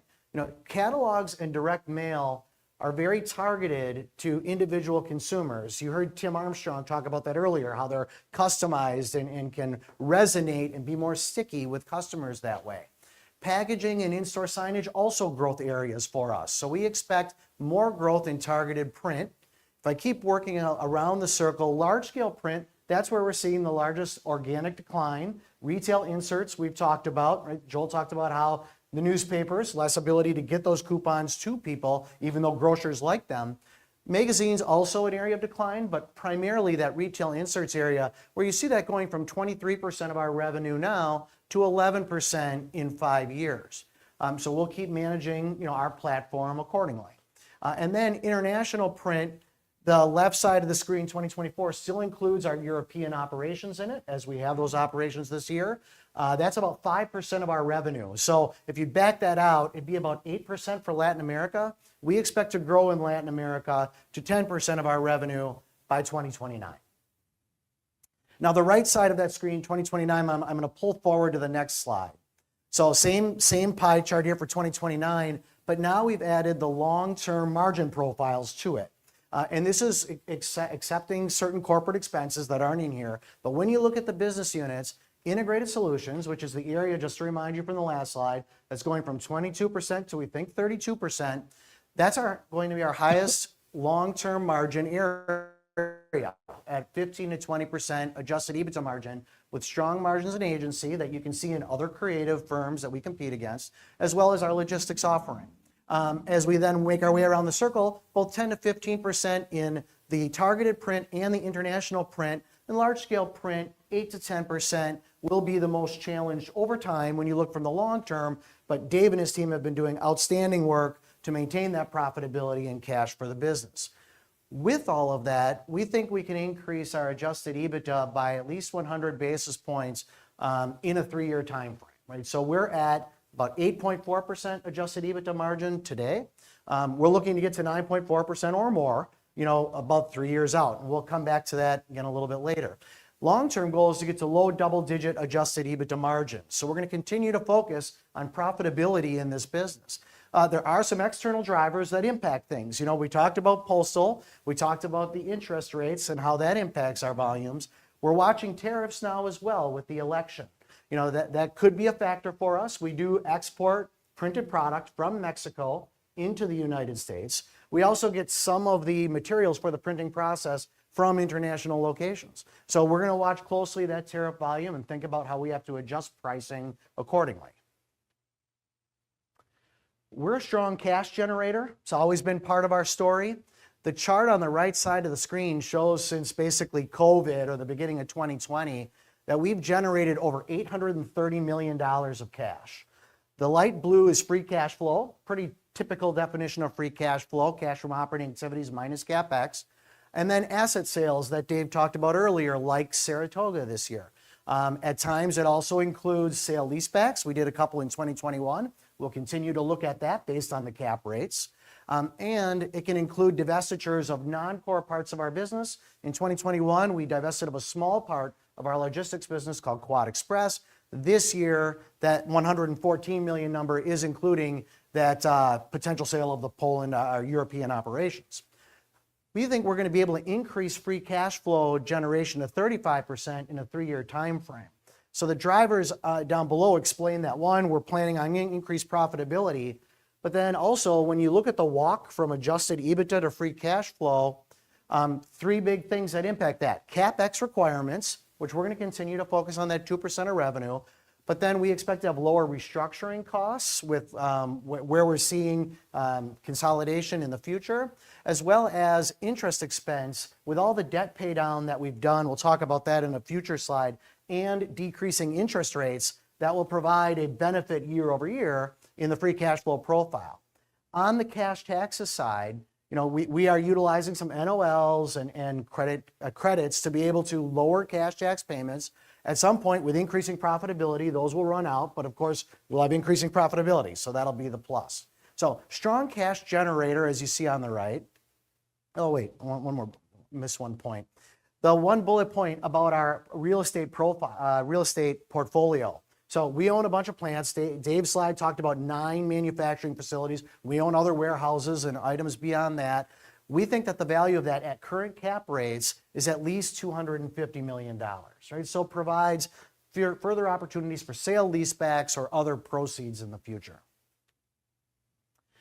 All that cash, we've used a lot of it to go towards net debt. Right before this time, at the end of 2019, we were acquiring agencies to build out that offering. Rise Interactive, Periscope, now Betty, and Ivy and Associates. That drove our net debt to over $1 billion. Since then, by the end of this year, we'll have paid off $700 million of debt, 68% of the debt profile.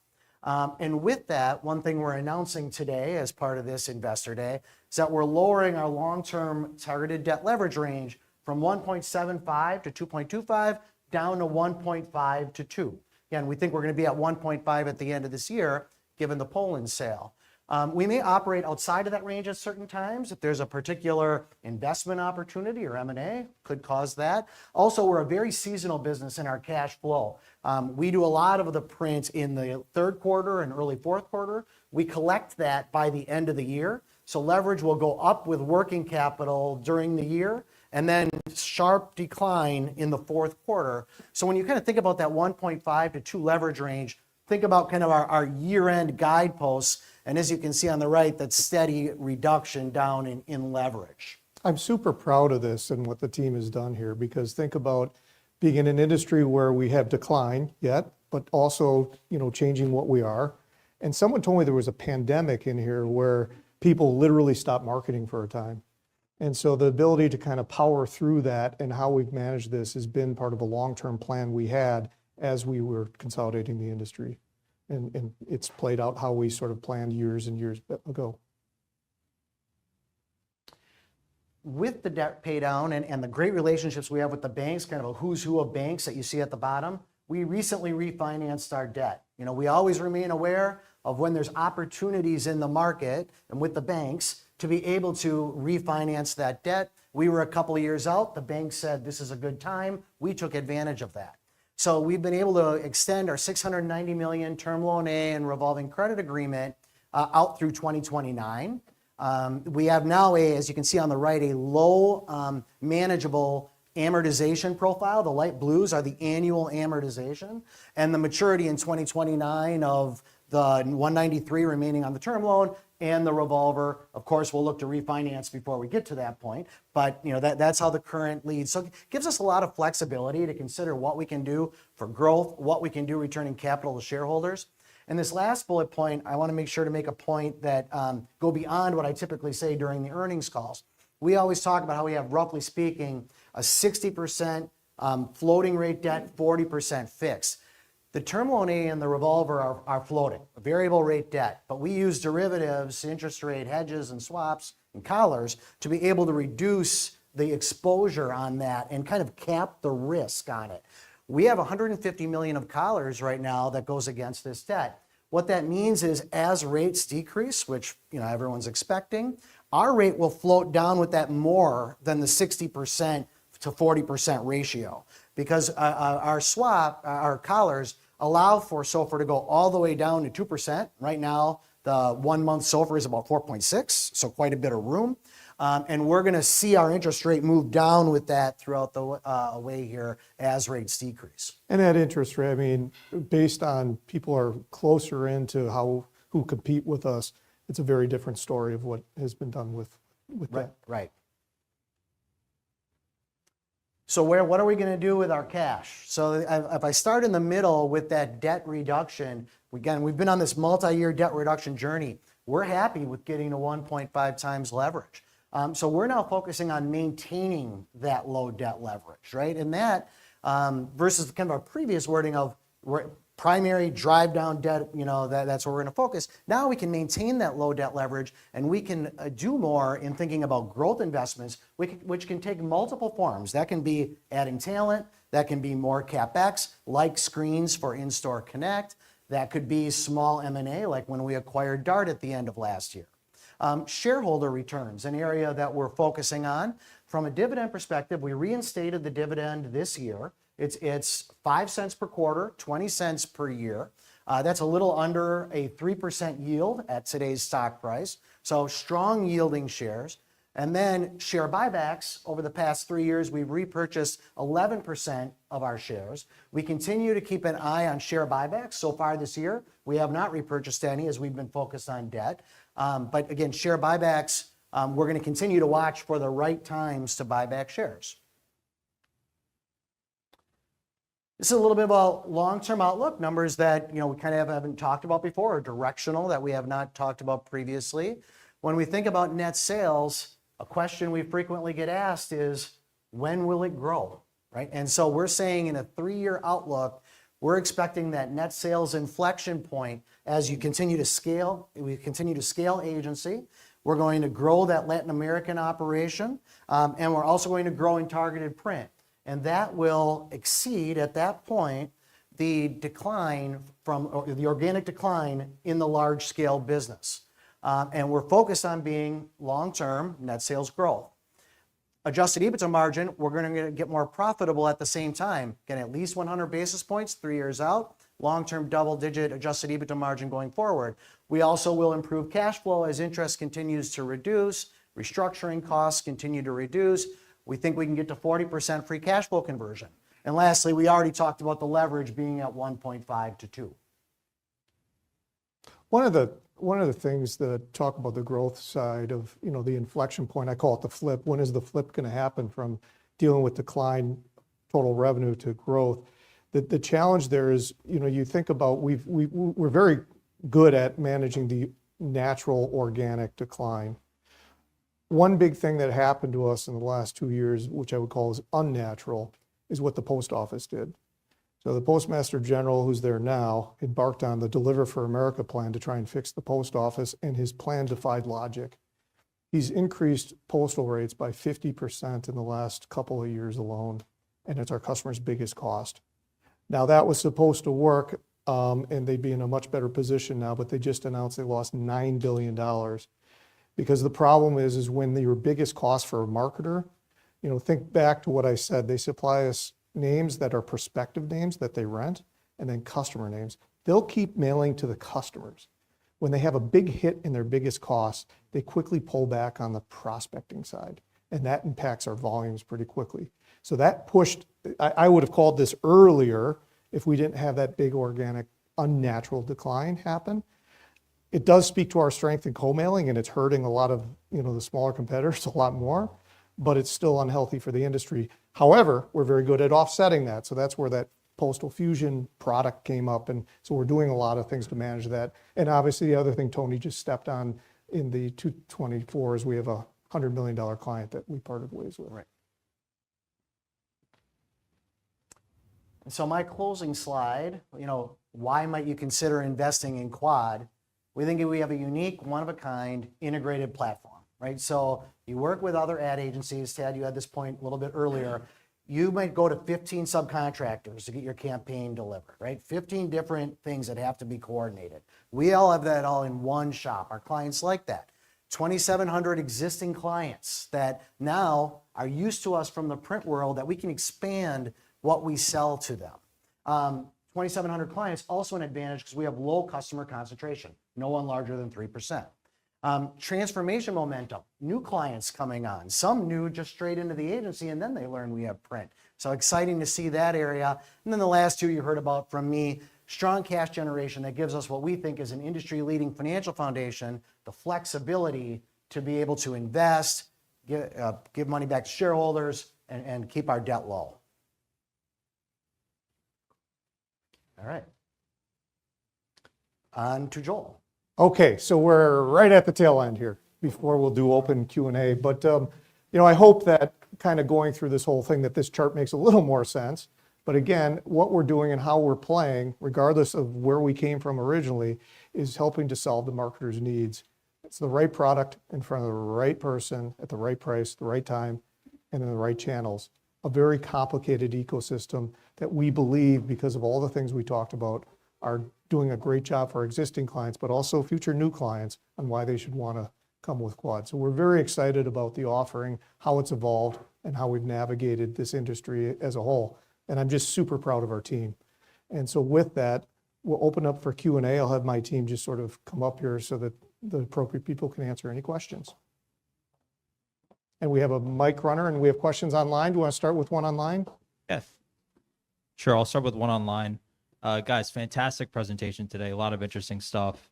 A lot of positive news flow and momentum in the business. What excites you guys the most about Quad over the next 3 to 5 years? I'll start with, let the team answer here. Start down here at that end. Yeah, I mean, I'm the mic is being the new guy, I'm always thinking about to be honest, the data story is the most exciting for me because I think that it is going to be something that is really, we haven't fully connected those dots yet to help sell that. And we're just activating with Joshua joining from Hong Kong. No, more recently than that. But it allows us to tell a story very differently that we haven't really had the benefit of doing it. And with the new innovations that we're rolling out, including In-Store Connect, we have different things that we're endlessly iterating with and using new ways to extend what we currently have as an existing platform. So those two are just the first to come to my mind. We don't all have to answer because we want to get to a lot of questions, but anybody else want to jump in? And then For me, it's the evolution of the client portfolio. Quad has a fantastic roster of clients, and for us to continue to come back to them and transform the way we work with them and transform the way we engage, that's the biggest thing I'm looking forward to the next couple of years. Talk about inflection points or flipping. And one of the biggest areas we've already flipped, because we're talking about growth and revenue, is our capitalization. We've paid down a significant amount of debt, $700 million. And now we've got it to where we need it. So now it's offense. You're seeing In-Store Connect, which you mentioned, and other offense opportunities for Quad to grow going forward. So the balance sheet's in such a strong position right now. It's fun to be around that because we can take advantage of opportunities as they come around. And I'll just finish that, after a lot of blood, sweat, and tears of navigating the printing industry, coming out the other end while also transforming who we are, what I'm excited about now is that people are buying our solution and that we're scaling it. And so that's very fulfilling to me, and it gives me a lot of confidence in where we're going. You're next. All right. Hi, it's Barton Crockett again.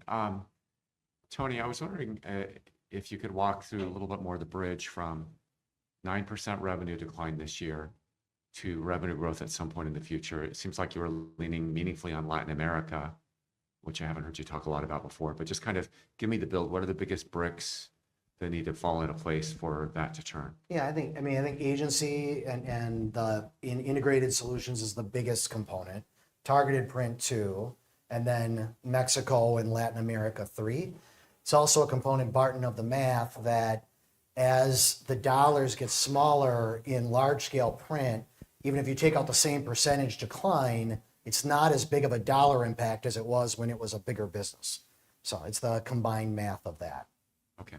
So you're not factoring in or maybe you are, some of the innovation that you've talked about That would there. count in the agency offerings like In-Store Connect that got talked about. I'm including that in the agency line in the pie chart.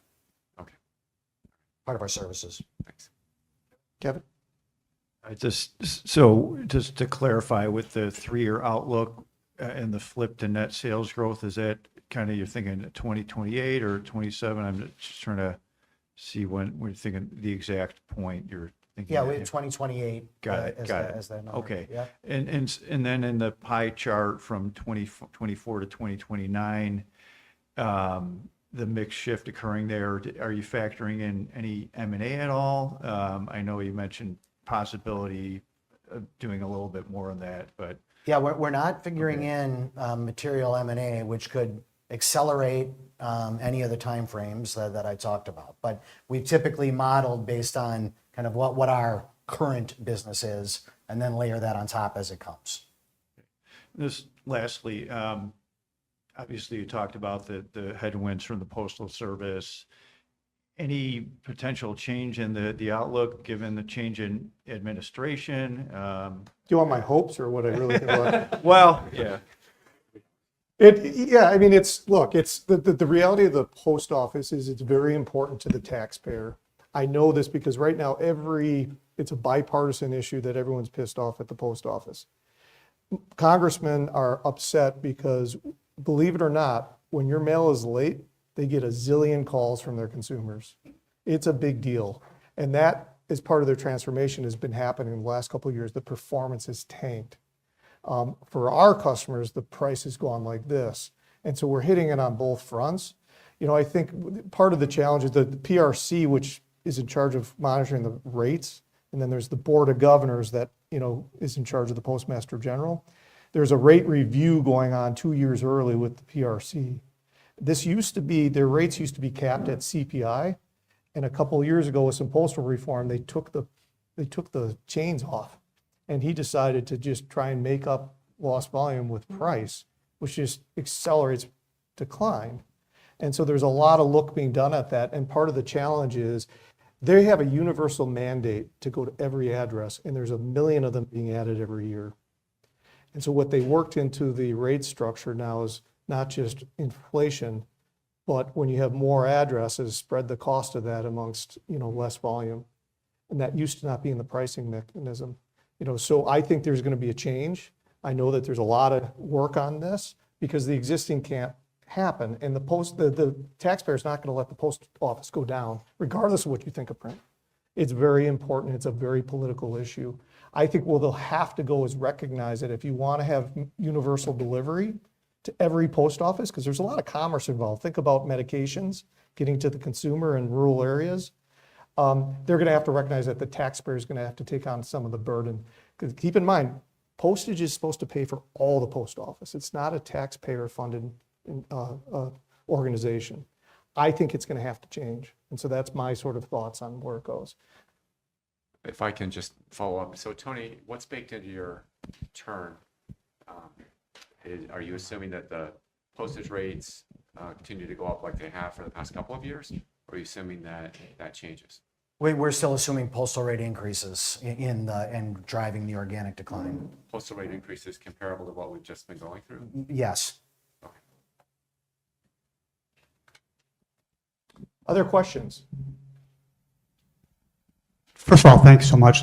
Fantastic presentation. I can just feel how you guys are rubbing sticks together trying to make something happen. I think I wanted to ask, I think it was Josh, you were at Publicis, I believe. I saw a transaction or read about that Mars, which holds itself out as Maryland, I believe. First of all, Maryland, Betty, I love it. I wonder if someone influenced the other. And then secondarily, something like Publicis paid $600 million, and I think it was something like 100 million in revenue, so 6 times revenue. I mean, that seems like within our group that could be. Some people will start to behold the value of the agency similar. I'm interested. Yeah, so that's a good question.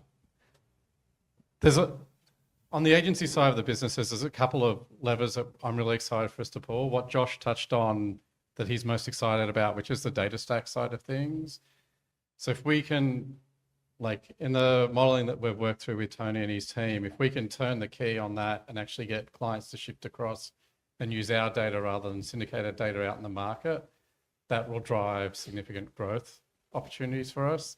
The other part of that is, if you think about all the privacy and regulatory headwinds that are facing everyone, there's this desperate desire for more transparency in the data that they have access to, and everything that we've done and built from has transparency at the core.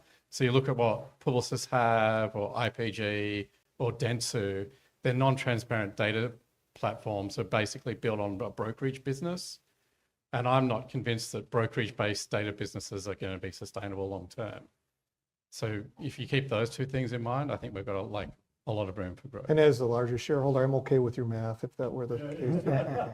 Well, and also Mars is they're essentially a commerce company, an ex-shopper marketing group, and we're working right now at polishing up our commerce ex-shopper marketing offering. And the big differentiator for Quad is we actually have the equipment to print the in-store assets that Mars has to come to us to print for. So much like the other areas of the business where we fully integrated them, we're actively working on how to better piece together our shopper offering that's always going to be differentiated because we have the print platform behind it.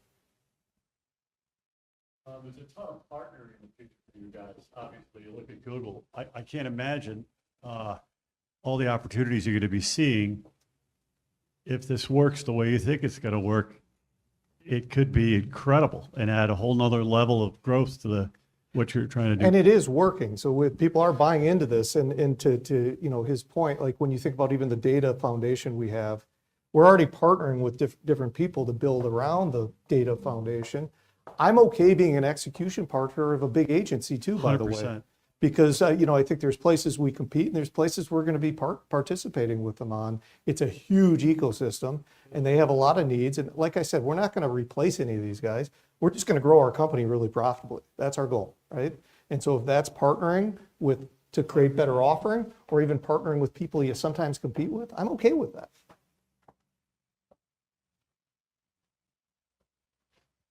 Other questions? Okay. We're good? Oh, one more right here. Just want to go back to that, the one slide that you had for 2029, and you had the different EBITDA margins for each one of the subclasses. Yep. Is the business for each one of those segments today at those margins? It's not. Okay. And so how much, I guess, when you do the math on that, it suggests 12 to 16% if you get to that point out in the future, just looking at the segments? There's certain corporate costs that aren't allocated to that level, and so that bridges kind of the remainder of the gap. You just can't take kind of the rough averages of the four around the pie, including corporate costs. So that's why we're saying low double-digit margins over the long term. Okay, great, thank you. Thanks, Dan. Any going once, going twice? Any other questions? All right. Well, So you had an active year in this past year in terms of sales. Does the pipeline kind of take a breather next year, and how do you feel about the pipeline for kind of asset sales? For asset sales. Asset sales, sorry. I missed that. Okay, sorry, I got to remember about that. I thought I heard pipeline, and then okay. So we still have a few buildings for sale. We've got the recently closed Waukee, Iowa, our directories plant. It's a little over 100,000 square feet. Effingham, Illinois, 2 buildings over 500,000, that in total over 500,000 square feet. And Sacramento, a little over 100,000 square feet. So in total, about 750,000 square feet that we're actively marketing. And so, I'm hoping and planning that they come in 2025, but I'll be prepared if they don't. It's always, event-based based on that market and what is resonating at the time. But if you look at our history, we've closed a lot of printing plants. We've been very successful at selling off those assets. And again, we'll continue to manage the platform for some of the decline. And so, but that's what's known. Yeah. All right. With that, we really appreciate everybody, those in person who came in, those online. Thank you for joining us. We always invite anybody to come visit us in Sussex. There's cool stuff. Honan will take you to that OPEX machine, and we'll probably already be there staring at it. But we really appreciate it, and we appreciate your support. So thank you for coming.